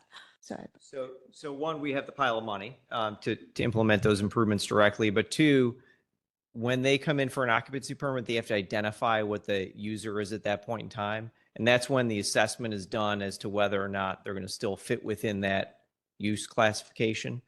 And we've got the added benefit, added bonus here of there's a condition in here that 6 months post full occupancy, the borough can go through that additional process to make sure that the traffic that's coming from the site is reflective of what was established at the outset. If at that point in time they don't match and they're way beyond, we have a number of different options, either implementing those improvements, or if they're not implemented, go after the use and occupancy and yank the use and occupancy. That becomes an enforcement issue way down the road, but it's one the borough would have to assess all of its options. Yeah, I guess, are you saying that if they come to us with this tenant that doesn't fit, are we allowed to say, no, you can't have this tenant unless you make these improvements? Or we just allow them to let the tenant, assuming that sooner or later these improvements are going to be made? I mean, how does that work? So not carte blanche. We can't just say, no, we don't like this particular tenant. That's when they'd have to present a new traffic impact study that gets reviewed by the borough traffic engineer, who assesses whether the warrants require certain things. We'd have the financial security in place for kind of, again, our reasonable expectation of what could be required if one of those came through, so that if at that point in time they cry poor that they don't have the funding, we have that funding source to put that in place. Can I ask if there's a single tenant or if there are multiple tenants, do these same things apply in the same way? Well, there's two buildings on the site, so there could be multiple tenants, and again, that's why we're covered both ways with them. That if they come in with different use classifications for each building, then if one of them goes beyond, then it trips the other one, the new TIS to be prepared and assessed by the borough. Okay, good. Other comments? Public comments? Ann Carroll, speaking for Civic Action Southeast. At this point, I would like to see added to number 9 in this resolution, a reference to Neild Street headed west at Adams Street with regard to, if you can scroll that up, Bill, please, to number 9. It references no truck traffic on North Adams Street. It should also reference no through truck traffic on Neild Street. So you see it ends with North Adams Street, but it makes no reference to Neild Street west of Adams Street. So Ward 2 is Adams Street. Ward 4 is Neild Street. And Bill has a picture, but I don't know whether he has it pulled up, of what happens when a 52-foot trailer with a sleeper cab gets stuck at Neild and Franklin, and then gets stuck again after having been negotiated out by a neighbor, gets stuck again the only place they could have gone, which is Rosedale, and they practically jackknifed at that point. So we need that in here in this resolution as well. If that's a simple, it should be a simple add, I would think. I guess I would ask, is that something that was part of the condition that was in the traffic engineer's letter? And can we? No, it was not. And Kelly, that was not in your review, right? Or any of the prior reviews from the preliminary plans? Okay, that's me at my car parking at 506 South Franklin Street, and that's what I saw when I parked. That is a 52-foot long trailer headed the wrong way, by the way, up Neild Street. Didn't know where he was going, got stuck, got lost. And so a neighbor who does not speak English redirected the truck. Go ahead, Bill, next picture. Oh, no, it's, yeah, there you go. There you go. He's turning around at that very small intersection at rate. Okay, now go to the next one. And here we have him jackknifed at Rosedale and Franklin. So welcome to our world. We would rather not live in that one. Thank you. Let's do that. Yeah, I mean, I'm If that is at personally all am fine possible. with that, but I'm not sure that that's something, an additional, restriction we can put at this point. I don't know how you deal with that. Even if, frankly, even if we wanted to put that condition in there, I don't think that the truck driver is going to review our decision in making that drive down it.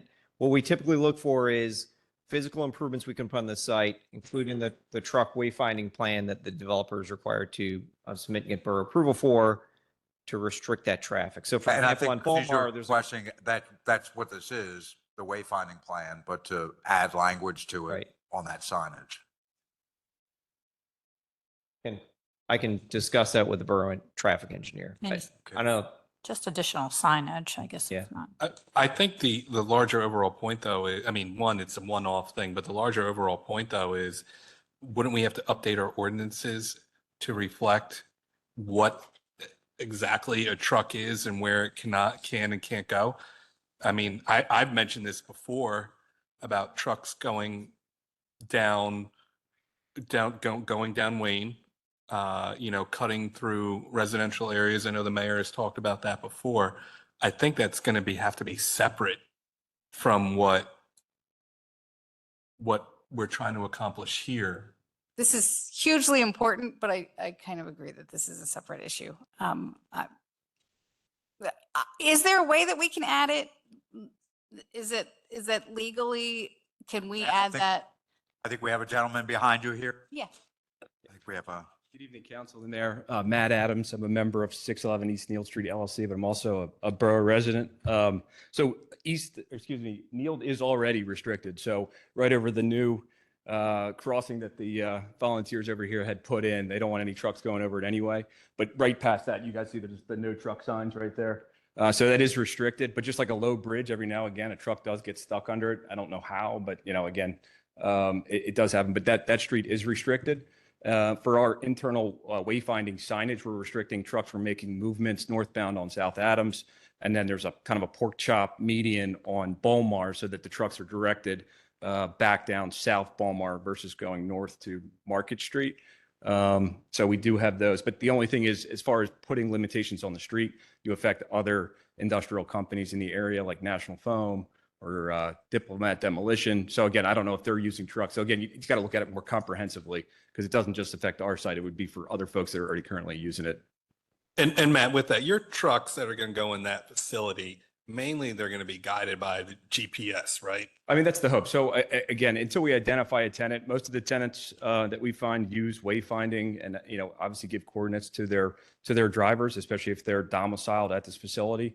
It's more of the long haul truckload folks that maybe aren't familiar with the area that are going to be using GPS. But again, it really comes down to that wayfinding signage and addressing it post occupancy to make sure that, again, if there are concerns that we kind of address those, not only with, signage, but also, with the leases and the tenants to understand kind of the preferred routes. So, but again, we try to do as much as we can with those medians that they can't make those turns. So. Thank you. Appreciate the clarification. Any other comments? Okay, can we put this on the consent agenda? Thank you very much. Moving on to item number 12, motion to consider attendance of solicitor at zoning hearing relative to appeal number 1007 for a daycare center use at 1 South Brandywine.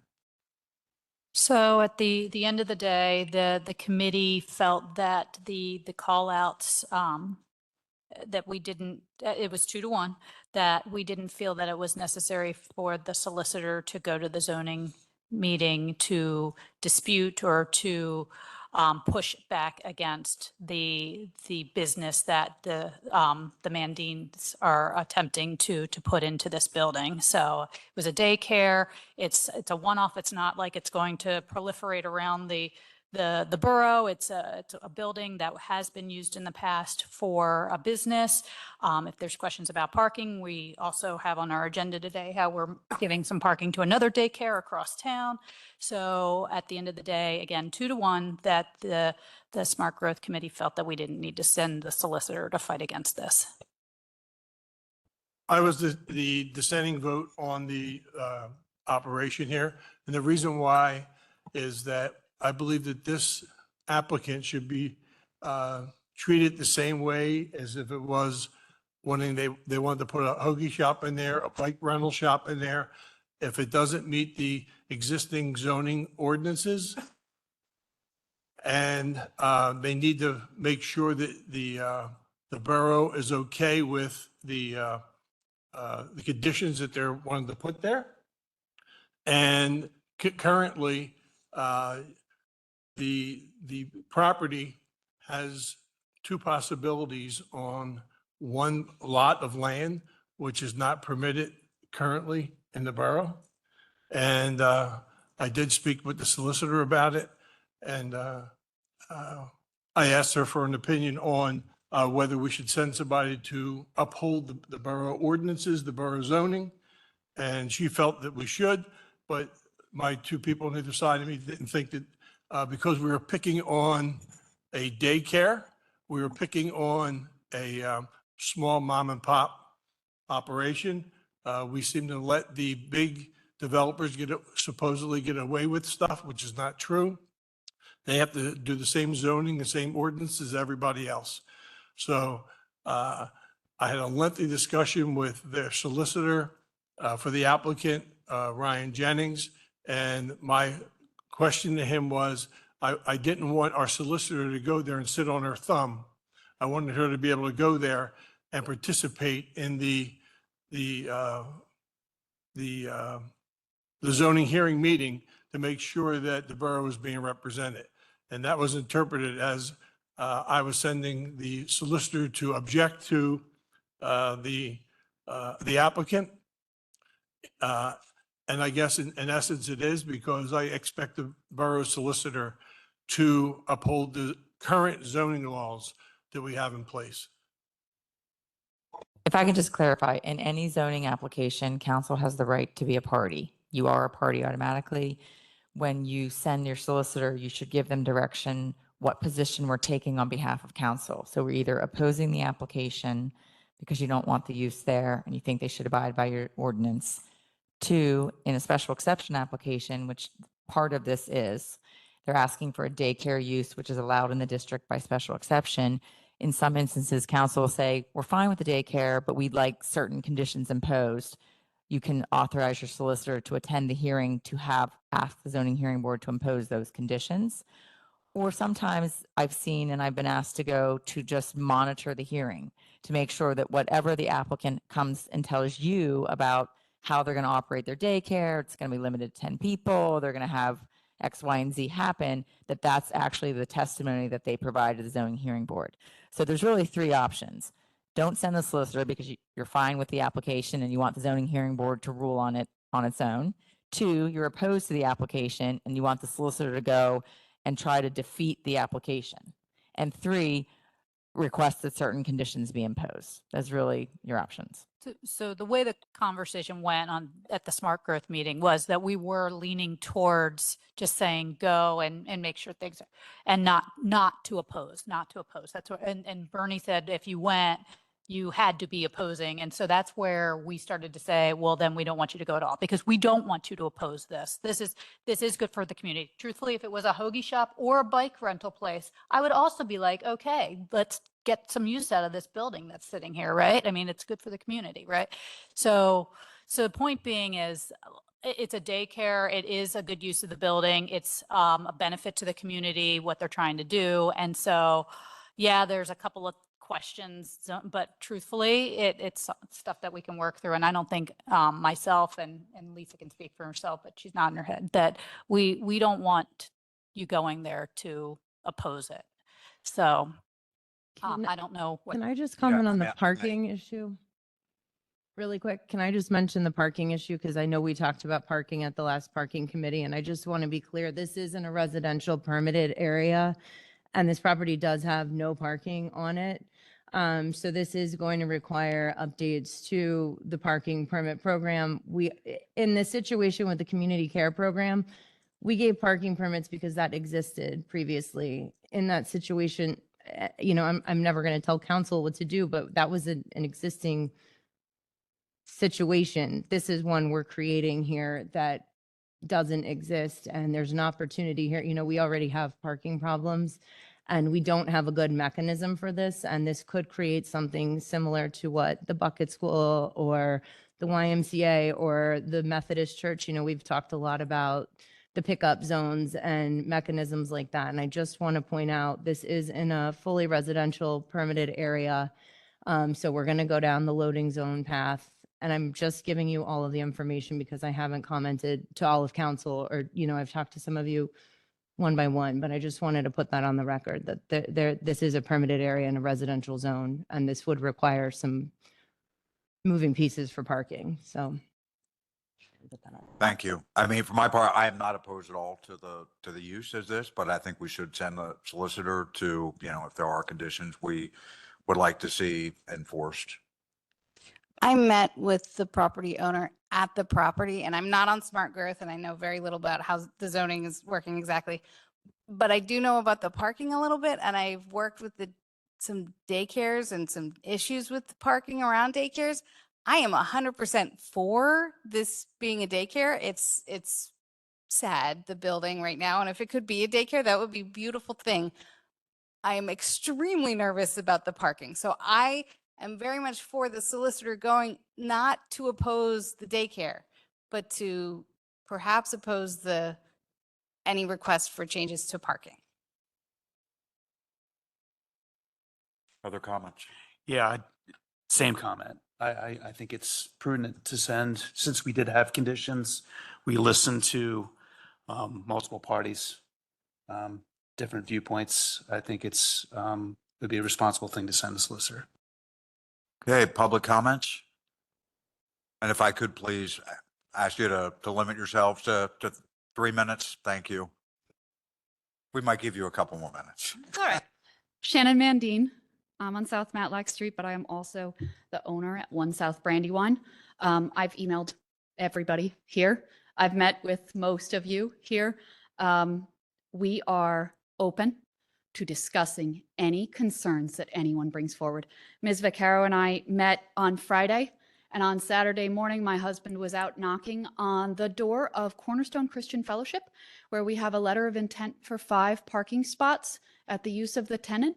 So parking would be at Cornerstone Christian, which is, if anybody's not familiar, so there's a Pico substation. There's Linehauser McMain or McMain Linehauser. I'm not sure which it is. I never can remember that. There's a parking lot there, and Cornerstone Christian is through that parking lot. And they have a parking lot. They actually have a daycare facility in there that will not be operating after this summer. It will be closing.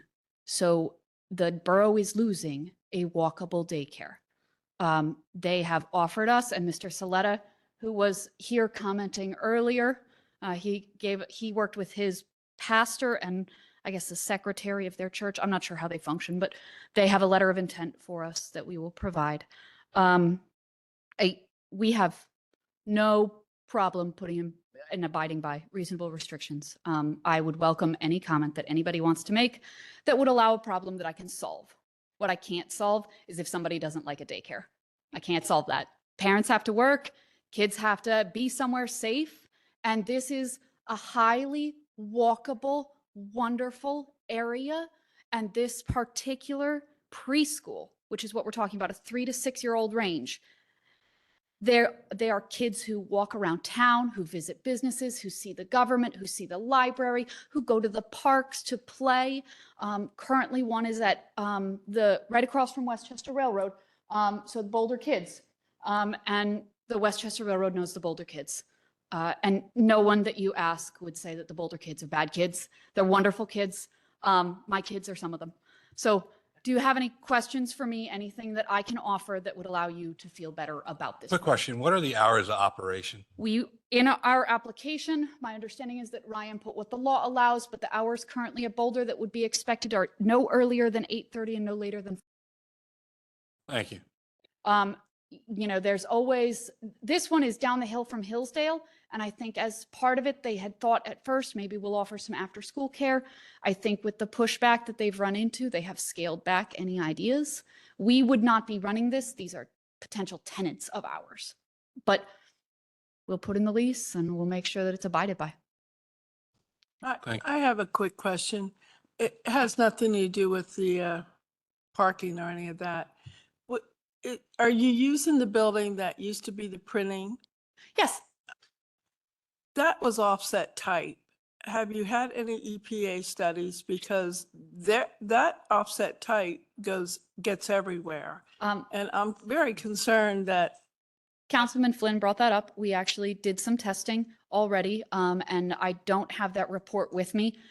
There is a concern about the peeling paint on the doors, but otherwise the interior of the building was marked as clean. So, the peeling paint on the outside doors, which we would intend to put in for permits to replace anyway. And we would remediate there appropriately. But we tested for lead specifically, and the discussion was to do mold testing once we get permits for it so that we can ensure that there's no mold in there for kids either. But Councilman Flynn did bring up the question of lead and within the building. Now there's also, as Ms. Simone can represent, there's a new floor that's down on it. There's a number of things that have been rehabbed since the print shop. And I believe we will have documentation prior to any zoning hearing board that there was a yoga studio in there most recently. And so we're dealing with an existing nonconformity, and I do understand that environmental concern, and I have that concern. We are making sure that that is not an existing issue. Thank you very much. Any other public comment?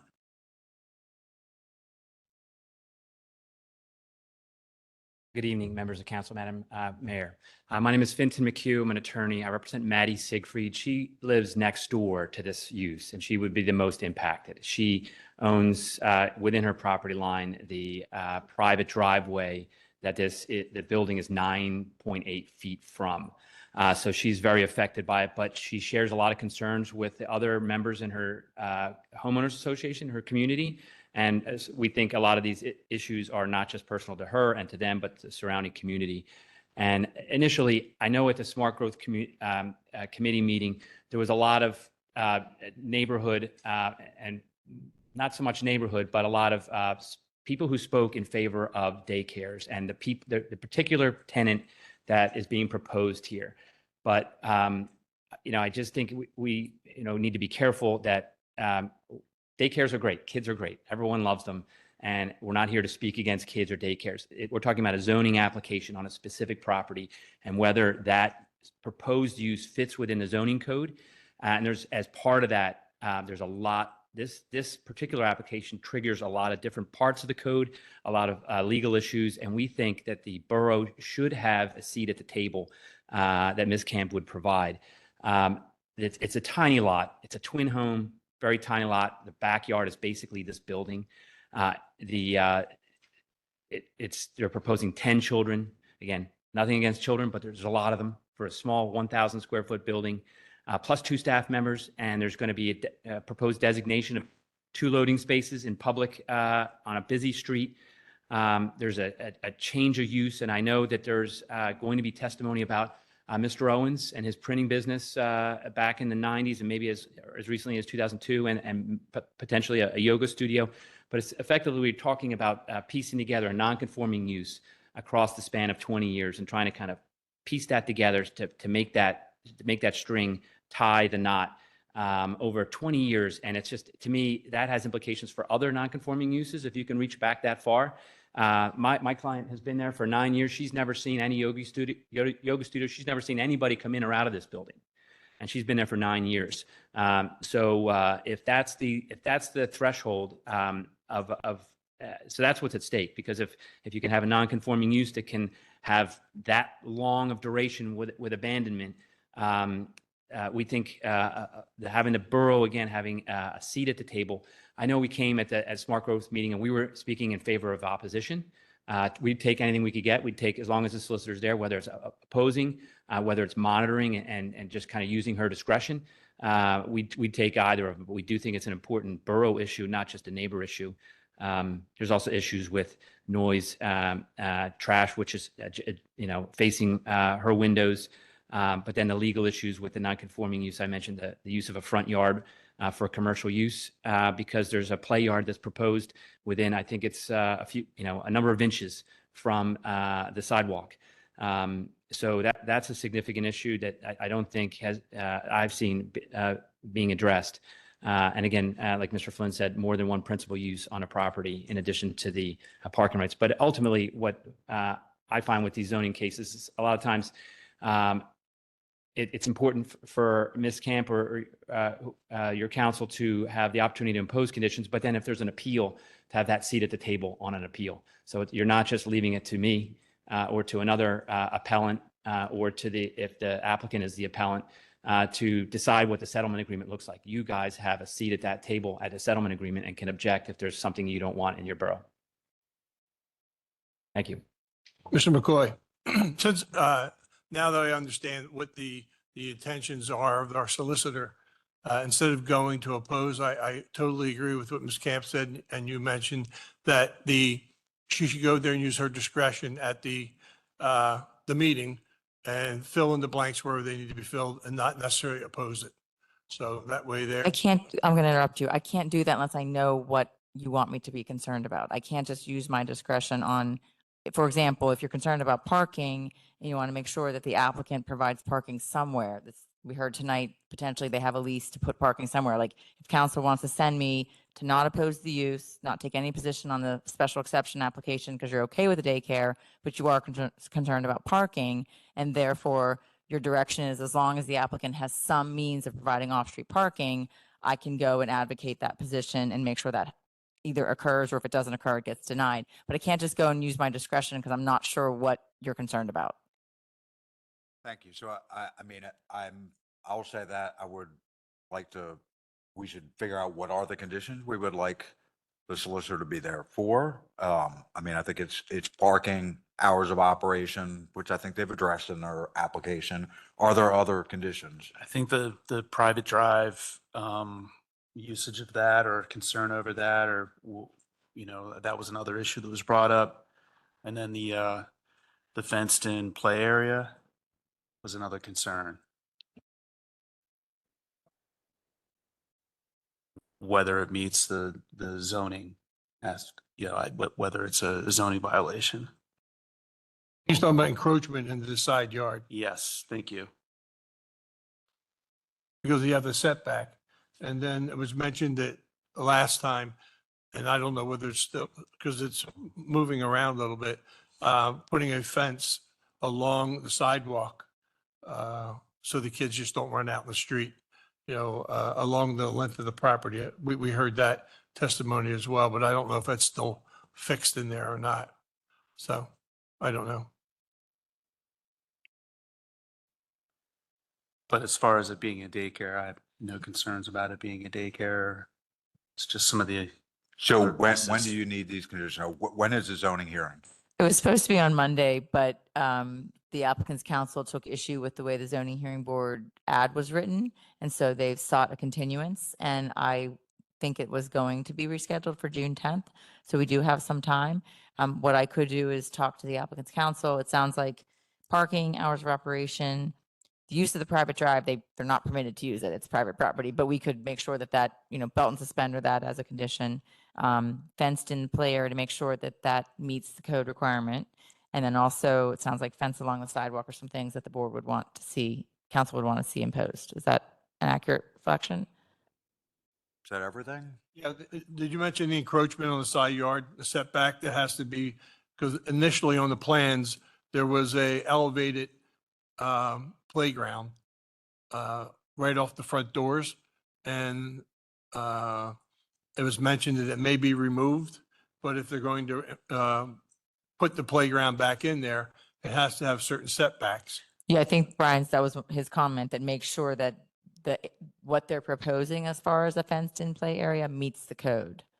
That was one of the conditions, yeah. Okay. That's correct. Thank you. Okay, thank you. Any other comments? Thank you. With that, can we put this on consent with that condition? Yeah. Okay, thank you. Moving on. Item number 13, motion to consider attendance of solicitor for zoning hearing consideration, proposal for new garage at 800 North New Street. So I think this one was also 2-1 for no solicitor, and I think Bernie may be changing his. Yeah, this guy's been trying to build this garage forever since Mr. Scott was here. And I think it's time to let the guy build the damn thing. So. And don't send the solicitor. Yeah. Any other comments? Okay, so I think that would be a no to sending the solicitor. Moving on, item 14, motion to direct solicitor to draft zoning amendment for off-street parking. All right, this is another one from the Planning Commission with all the great work that they've been doing. I'm going to give the long story short, and then Jim, I'm going to ask you to come up. Long story short is to adjust our requirements so that there is a parking space per bedroom in the new any new multifamily units that are coming forth. And that's, as we've noticed over the course of the past few developments, that we The interpretation of what we've been using has not quite given us the amount of parking that could be needed. So we're trying to create a little bit more parking in the borough with these multi-units. Jim, please. Thanks. The existing ordinance, I don't have the exact language in front of me, but it does allow borough to consider information that's provided to them. I think not only is the ITE traffic generator going to determine the parking, but on top of that, they're allowed to consider other materials provided to them. I think that's the last two sentences in the present ordinance. So what we did was provided some of that criteria specific to multifamily. We were looking at a correlation between the number of bedrooms and the number of parking spots. So a 1-bedroom unit would have 1 parking spot, 2-bedroom unit, 2 parking spots, and so on. In addition to that, we would like to see guest parking, accessible parking, EV parking, a loading and unloading zone to be required on site. So. Sounds like a good plan. Any opposition to that? Any comments? I was at a meeting this morning. Are you going to come up? Okay. I don't need to talk. John O'Brien, Executive Director, Downtown Westchester. So I completely understand where council is coming from, the concerns of parking. This, while it seems kind of a simple change, is a fairly radical move from where we're at with this 1-to-1, because currently your ratio you're using, I believe it's the ITE parking manual. If somebody Yeah, we've been landing on like 1.1. So, and you're defining whether you're an urban, suburban area and on that ratio. So right now with the ratios that we're currently working under, it's almost a double of the number of parking spots that you could potentially be requiring in a new development. Some other considerations for council is parking is going to be the most expensive thing in a development. So you will be in somewhat incentivizing when these developments, we talked about affordable housing.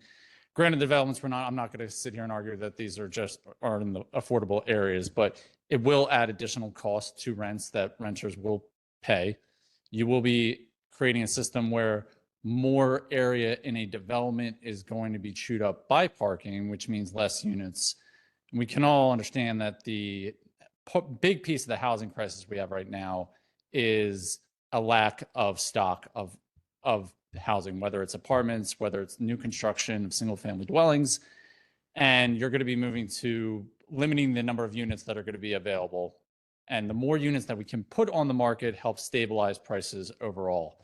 Additionally, with this model, you're going to somewhat incentivize because more single 1-bedroom apartments instead of having more 2- or 3-bedroom apartments, because that's less parking they can offer. They can put more units in a place and therefore they'll make more money.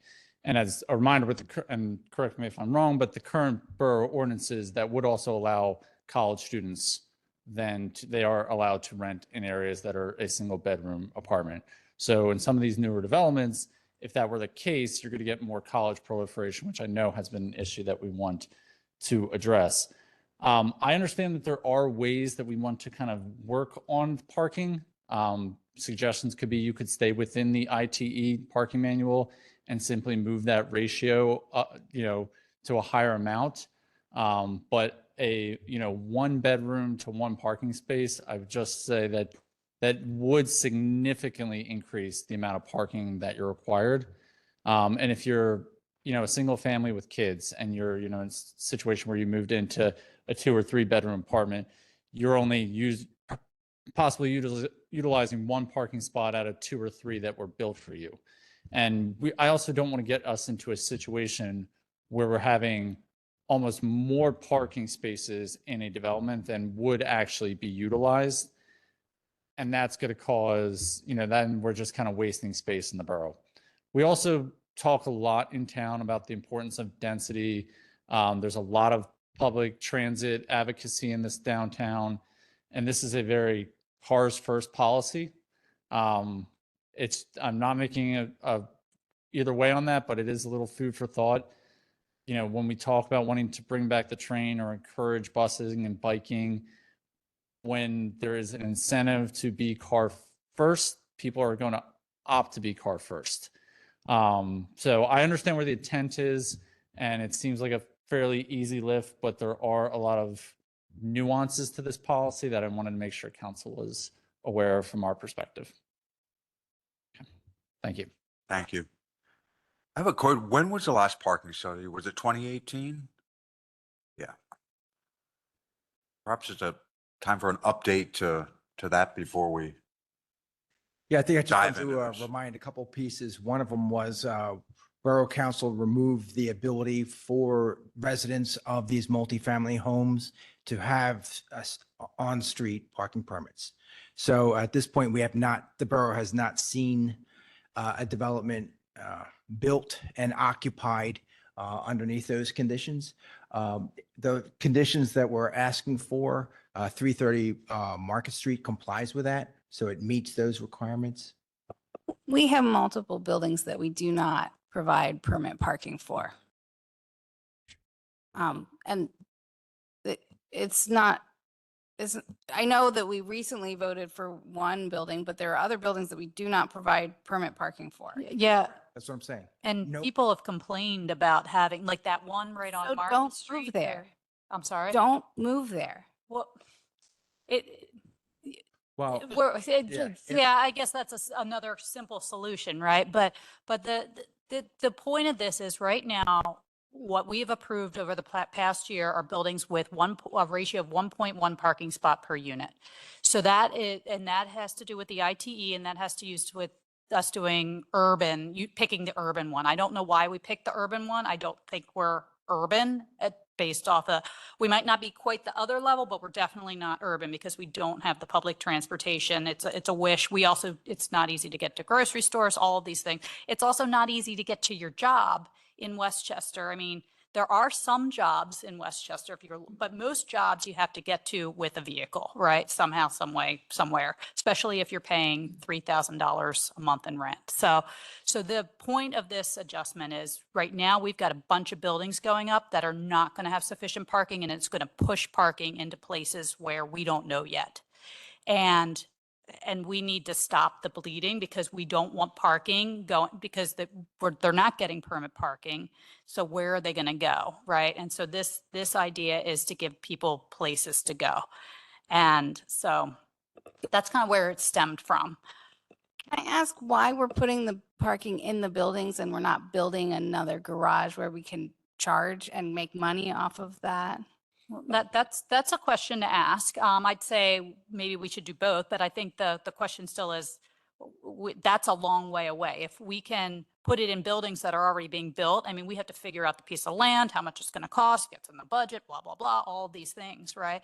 Like if we can also control it with the developers that are already doing all those things to build the buildings, but then lot 10, Like, you know what I am, lot 10, please. Yes.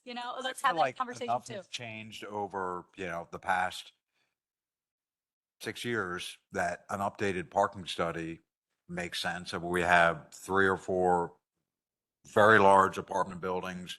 We've had COVID. We have these, surface lot issues. Rather than sort of do these things piecemeal to try and fix the parking issues that seem to come up monthly. Maybe the parking committee can talk about getting an updated study. Can I ask a question? Because at the beginning of this, if you scroll back to the top of the memo here,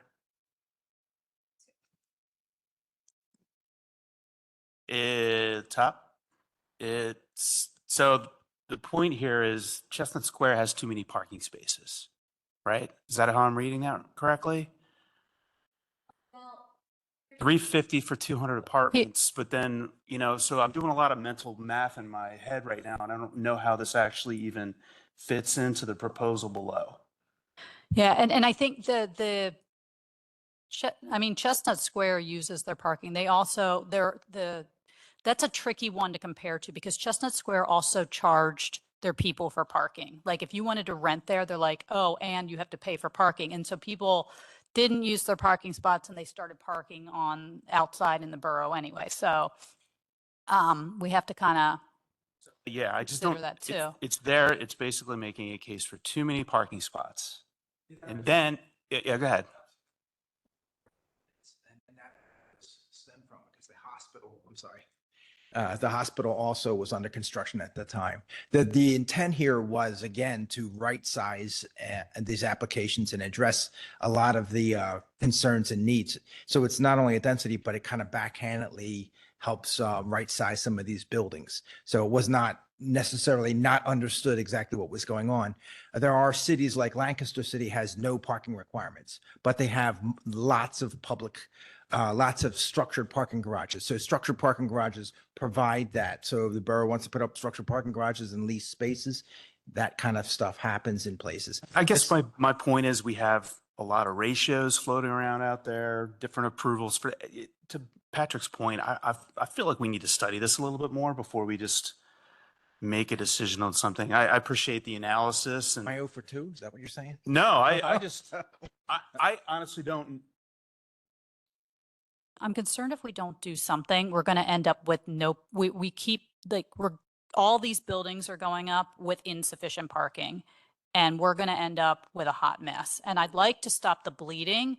And if we want to do a parking study and talk more about building up lot 10 and then make adjustments in the future, I am cool with that. But I want to stop the bleeding before we end up with more of, more concern now. But the problem is that none of these have been built and experienced to know whether they actually work or not. And I think if the ITE started, this has been done nationwide. To John's point, we don't want to just asphalt and concrete. And if we don't have to. Well, the present ordinance has the flexibility. So we're basically keeping that in place. So the paragraph that exists presently, which uses that ITE, I'm not sure which cities or what towns or whatever they're using it for, but Westchester's a little unique in a sense of it doesn't have a big infrastructure in the borough. We don't have bus routes circling the borough. We don't have taxi cabs circling inside.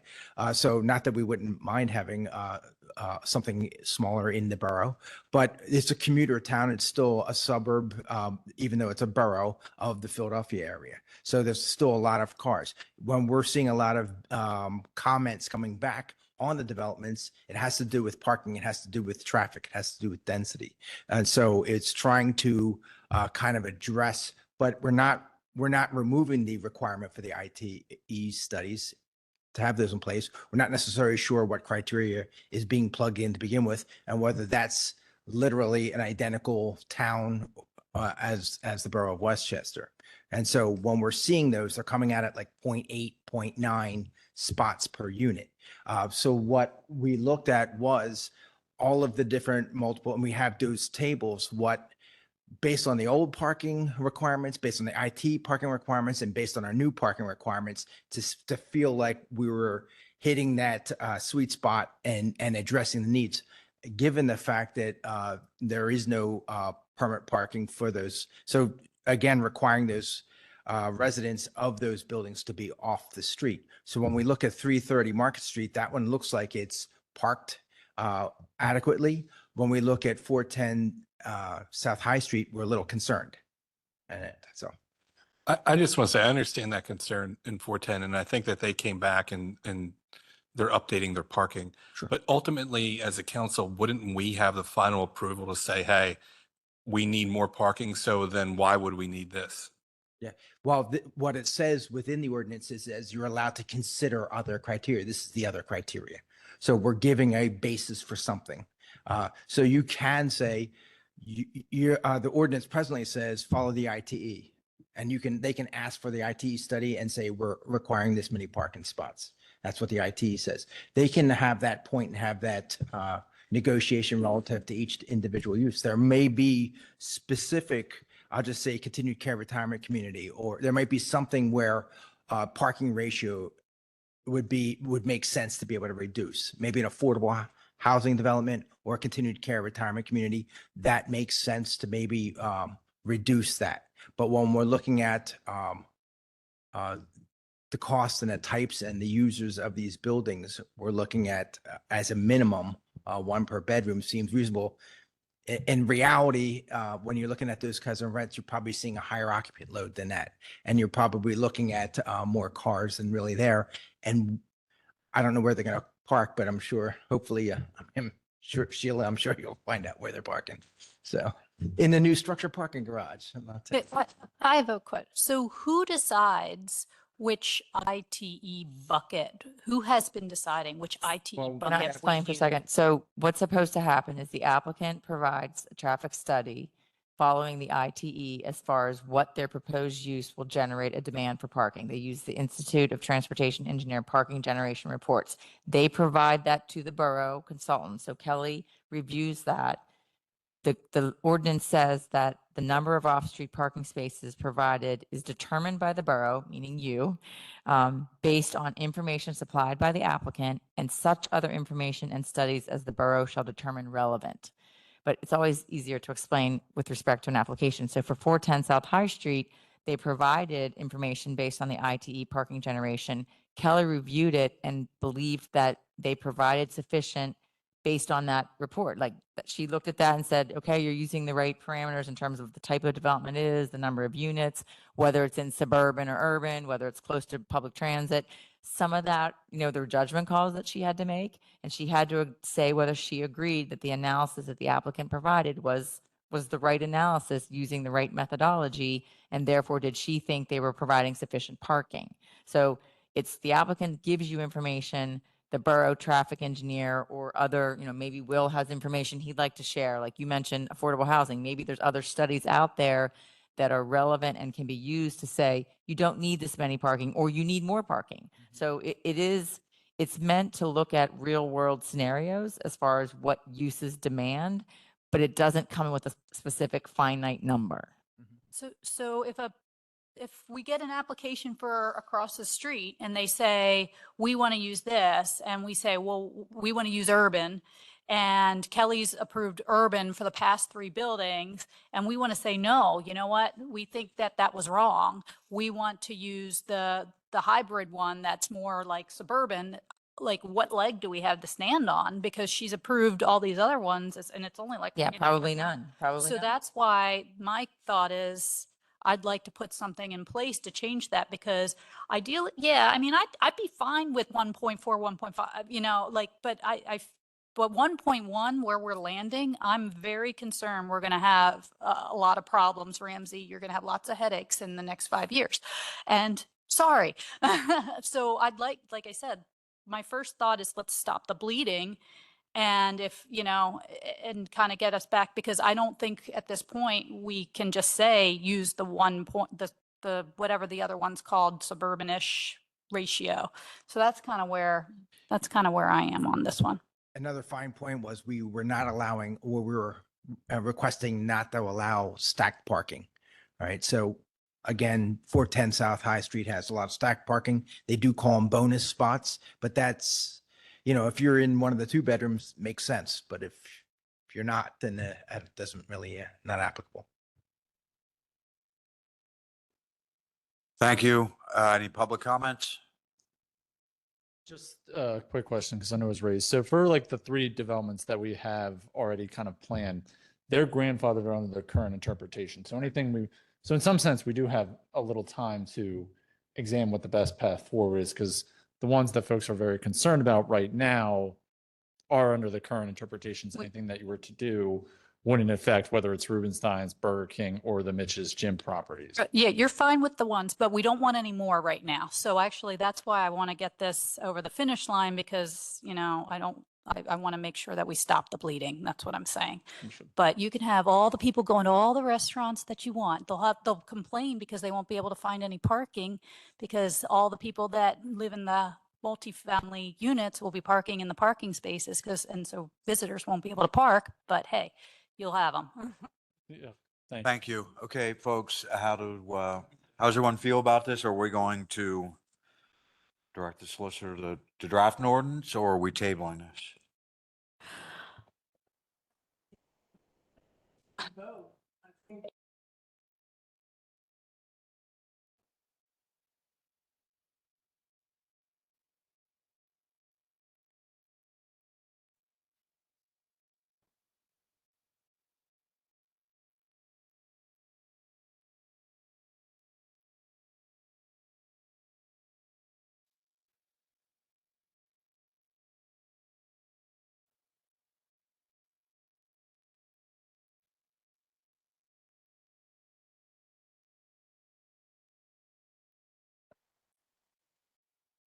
I'd personally like to table it for more discussion. I believe we should table it and put it back to the parking committee. I would like to see it tabled mostly because of the business community's concerns. Okay.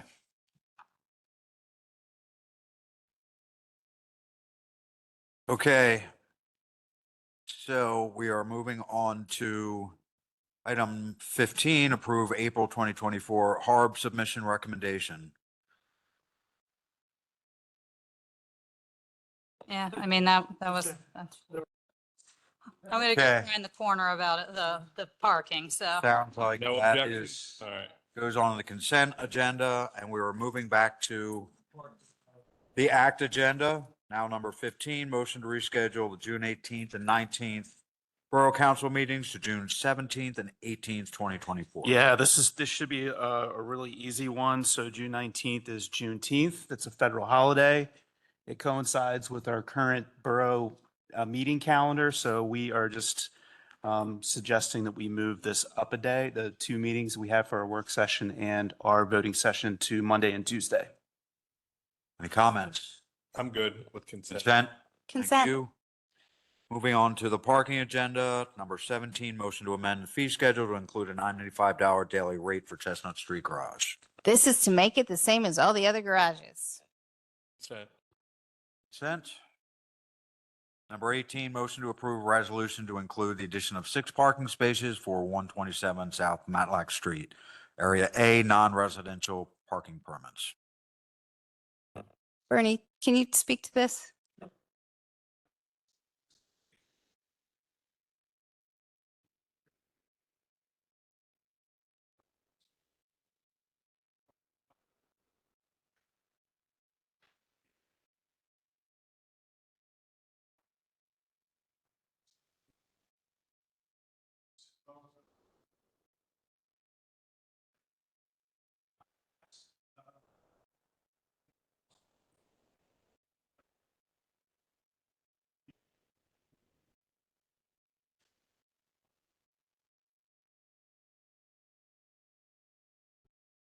Thank you for giving me a moment to talk about the Care Center.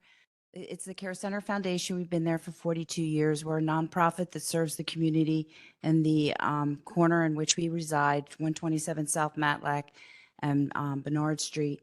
We've been operating a daycare for 15 years. And we have an approval for 34 students to attend the building. We own the building. We're in the process of opening up a federally funded, subsidized daycare for families that are lower socioeconomic, financially challenged, as well as culturally challenged. We have an approval for 6 weeks to 3 years. It's an early infant daycare to, it's trauma informed, early intervention for behaviors because we care for a high-risk group, and we are going to support the bilingual brain since studies have shown that children who grow up with 2 languages are actually more resilient. So I appreciate the support for the parking places. We do have the potential of 6 to 10 teachers that need parking. We do have 4 parking spots at the east end of our building, but unfortunately with way things go, we need a little bit more. So this prevents parking tickets being dispensed to our teachers who are serving a critical group of our community. The other thing too that's beneficial for our location is the activity of families coming and going. It becomes a home for the little ones, but it also interferes with, there's a lot of accidents at our corner, and there's also still a lot of crime and drugs and things like that. So it really interferes because there's always somebody looking. We have cameras all around the building, and we work with our police department to help track down people that are not making a safe environment. So any questions about the Care Center? Is there a fee to go to your what do you normally charge a family? So our fees are set, and then we have a federal subsidy. It's called CCIS. So the families, we're trying to our goal is to create a safe environment for children so that they're not exposed to trauma. They grow up with a calmness to them. The idea here is a family who would like to use our daycare needs to work. And they work with CCIS, which is a government program that subsidizes. So they might pay $15 a week. The government subsidizes, they have to qualify from an income standpoint. But the idea here is the greatest gift is a child. But the cost of a child is enormous. So we offset that. We provide the daycare, we provide breakfast, lunch, 2 snacks. We do dental checkups. So we offset some of the cost of having a child in Chester County can be very expensive. And the parent can continue to go to school and work. So we found that the parents thrive if they're able to, their child is in a safe location, they're able to work, and we're building a resilient family unit by providing this service. So it's a balance, and we support the parents with mental health services. So we're happy. I mean, we're operating and we've been open. So. Thank you. Sounds like a wonderful organization. I have no objection. No objection. Can we move this to consent? I have a question real quick. So we have the Boulder kids that also had a parking situation, and they're in a residential, Ramsey, this might be for you. So Boulder kids proposed daycare. They were in a permitted area, correct? Okay. All right. Just so if everything goes well with them and they could apply for a non-residential parking permit too, potentially? Okay. That's what I was saying No. earlier in the Yes. beginning. Yeah. I just wanted to make sure for So- equity purposes, we were on the same page here. Can Yeah, I just, Yeah. Sorry. how are the children arriving to this location? It's through, so we work with the government for Rockdale. They're walking. A lot of them are walking. Yes, thank you. Sorry, not the kid. The parents are in the Which will probably happen in the Boulder kids as well. There'll be Right. like a mix of walking. Yes, so that's, federally subsidized. But They're the private. teachers need the parking. That's more what it is, The- right? Public daycare, which means we work with the government with all the legal requirements. They're a private, so it's a different. so I think the I'm not point you're looking at making it is as they that have the same parking requirements, I right? think that the parking issue is parking for teachers is not the same as drop off lines. Those are two different concerns. And I think that both of them are similar. You're going to have a mix of local people that are walking there and a little bit of people that are getting dropped off in both instances. So it's just, it's. Well, I want to clarify why I was concerned about loading zones and drop off lines at the Boulder school was we're adding a daycare. This daycare has been existing. We're adding a daycare and I'm tired. The discussion that I had with the owners of Boulder was that I wanted to avoid creating that loading drop off vehicle traffic that we see at the other daycares in the area. This is a lower income daycare that has been there, that's existing. What we're adding here is parking permits for the teachers. If we have to give parking permits for the teachers at Boulder to be equal, that would be the equal thing, not the loading zone. But I would I don't think that, I think that was the point I was trying to make is, we have an issue with residential parking to begin with. This is a situation where this is a community foundation that has been here for many years, that is a staple in the community, that has existed.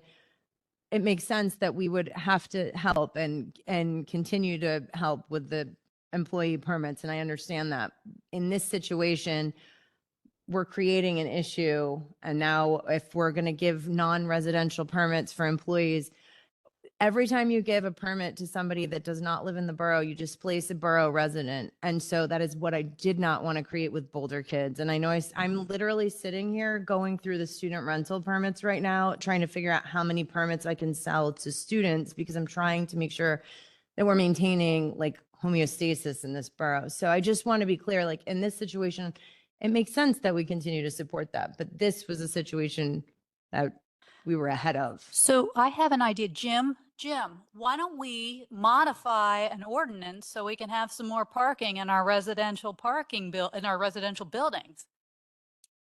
Wait a minute. Oh, never mind. What I heard Fix that. earlier was that the Boulder Kids, they were making arrangements to have 5 parking spaces off-site, not on the street. Am I correct? All right. Right. Yeah, they have already kind of addressed that, but I think it's a fair question from an equitable standpoint. If there's a daycare that we're giving people that work there permits to park in the street, if Boulder Kids for some reason was not able to figure out a solution on their own, which they're very resourceful and they've been able to do that along the way with all the call outs, that is a potential option to be equitable.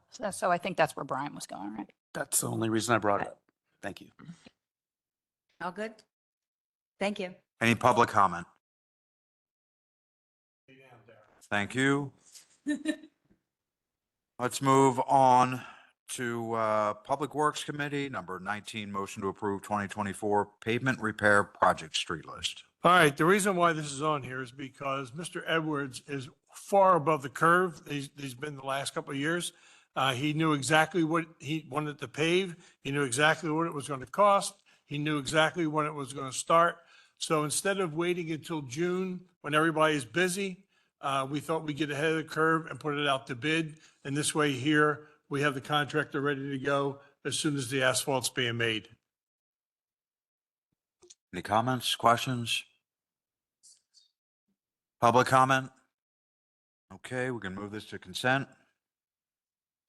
Motion to approve bus shelter grant funding agreement with the County of Chester. It was a motion that brought up by Mr. Williams where the county wants to put a bus shelter at the corner of Linden Street, I believe, and South High Street.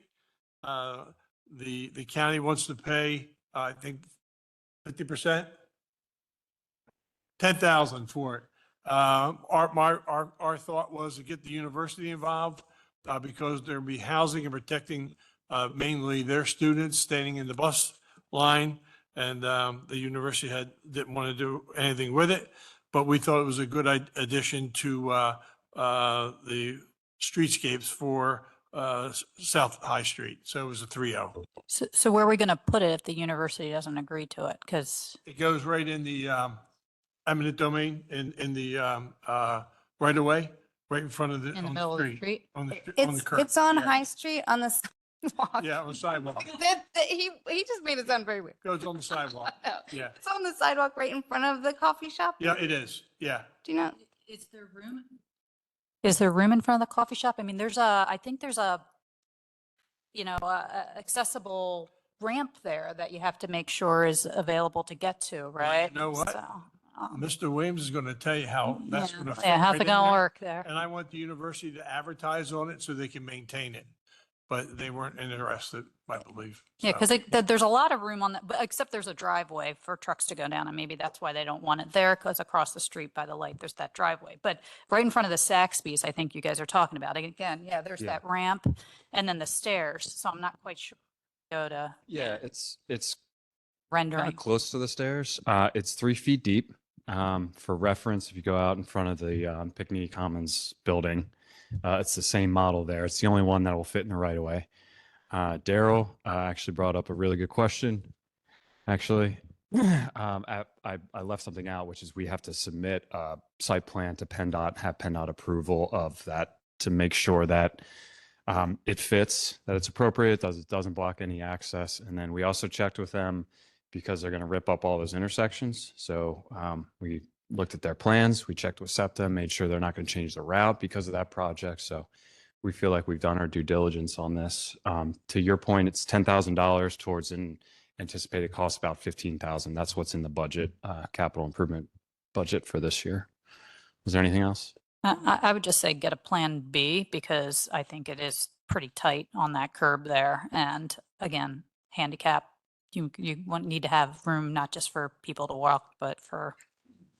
So to go for the grant funding agreement, do you have to specify a location or can you do that after you get the? Yeah, the location is actually Chester County approached us with the location. It's the most used bus stop in the borough that isn't in the Market Street transit center. So it's open to the elements still. And that's why the county approached us with this. And there was one change. We talked about maintenance. The original agreement said we were going to maintain it in perpetuity. And we actually, Kristen worked with the solicitor at the borough, or sorry, at the county. And we changed that. So it says we'll maintain it until the shelter reaches the end of its useful life. And so we're not getting into the bus shelter business, but we're just going to maintain the one the county's helping us buy. Any public comment? Okay, can just go on the consent? Yep. Thank you. Number 21, motion to approve dumpster extension request at 102 North Everhart. The resident of the property is renovating their garage and it's taking much longer to get the supplies that he needed to do the garage. So he already has a permit to keep the storage shed on the street, on North Everhart Street. He needs an extra 30 days extension and only council can give it. Public Works cannot extend the permit, even though they are the initial grantor of the permit. Comments, questions? Public comments? Okay, we can move this to consent. Moving on to Public Safety, Events, and Quality of Life Committee. Number 14, motion to approve special event applications, of which there are 5. I think most of these are reoccurring events. Friends of Marshall Square Park Music. There's a resident's birthday party, which is a block party, so that's a permit request. First Westchester Fire Company. Here they're just asking for a waiver of fees. Turk's Head Music Festival, I think we're all familiar with, and the Citizens for Life March event is a new event. But again, all of these have been submitted to Parks and Rec for approval and recommendation. Comments, Mr. questions? Korosky here. Do you have anything to add? Public comments? Sorry? Okay, all right. This can go on consent. Moving on to Finance and Revenue Committee, number 23, motion to approve the following purchase orders. Yes, number one, $1,355,600. That's Goose Creek Electric Substation, in which case Mr. Mitchell came to us, and this was regarding purchases of new equipment that had to be done separately, and that will be installed hopefully later this year, I believe.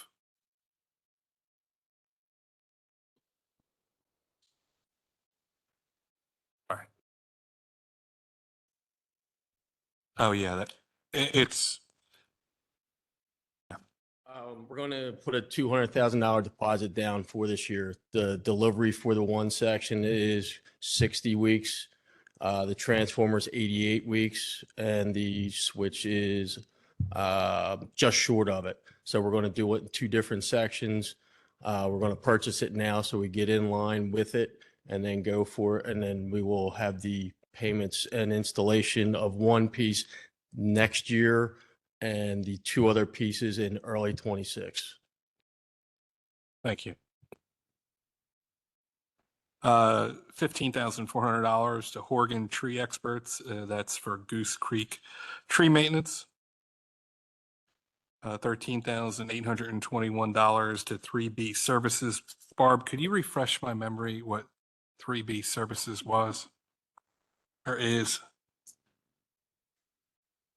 For a purchase of a boiler at the Goose Creek treatment plant. Thank you. $12,540. USALCO, and that also has to do with, I believe, maintenance for Taylor Run. There's a $12,000 additional allocation that was requested by Chief Lee. That's for the Civil Service Commission. Comments, questions? Public comment? All right, we move that to consent. Number 20. Item 24, motion to direct the solicitor to prepare an amendment to the Administrative Code, Chapter 3-25, Administrative Purchasing Policy, increasing the dollar limits for bidding and telephonic bids to PA standards. So basically, we're getting up to speed. It doesn't take away that we still have to approve these purchases, but it just gives us a little bit more leeway with upping the standards to the Pennsylvania standards. What are the Pennsylvania standard? Right now, we're 10,000. So this is not going to change our current purchasing policy. We would still need a PO for any items over $2,500. What we are asking to change is items between $4,000 and $10,000. In our current policy, need 3 quotes attached. We're asking to up those standards to the PA Department of Labor and Industry, and that would make that $4,000 to $10,000 range go to items between $12,600 and $23,200. And then any items over the current policy requires items over $10,000 should go out to bid. We're asking that we up that limit to $23,200, but still come before council with items over $10,000 for approval. Comments, questions? Public comment? Move that to consent. Number 25, approve a resolution to amend the borough fee schedule and amend the amount of a return check fee to $35. Yeah, I mean, it was currently at $10 and we moved it to $35. So I had a couple, because this was like the first time that I was really looking at this as a borough council member. So I had a couple of questions that Ramsey and I talked about today. One question I had was about the Chestnut Street garage meter box section versus the garage rates Bicentennial and Chestnut section. And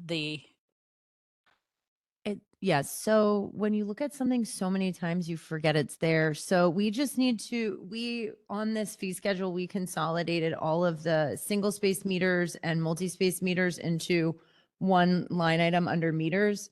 But Chestnut Street Garage still is listed there as separate dollars. So Nicole noticed that since she's eagle eye and was reading everything thoroughly. So she pointed that out. So if we could amend this before tomorrow night, just to remove that also to remain consistent. And also she also noticed lot 5 is listing the meter per hour under parking lots. If we could also remove that, just because again, all of the meters and single and multi-space meters are listed under meters, it would just clean it up. But it's not a. Okay, nice catch. Thank Any you. questions? thank you. That's Public drove comment. me nuts. Thank you. Move this to Too consent. much free time, but none. Number None. 26, any other business? No, Sean. Oh, my gosh. Can we approve the April 16 and 17 Borough Council meeting minutes? Sure. Sure. Yeah. Consent adjourned at. Nope. It came to my attention and also the Westchester Grower Markets manager's attention that we need to renew the lease. So with your permission, maybe we can put that on discussion tomorrow night. No proposal to change terms. They would be paying $50 for each Saturday they use, which works out to about $1,900 a year.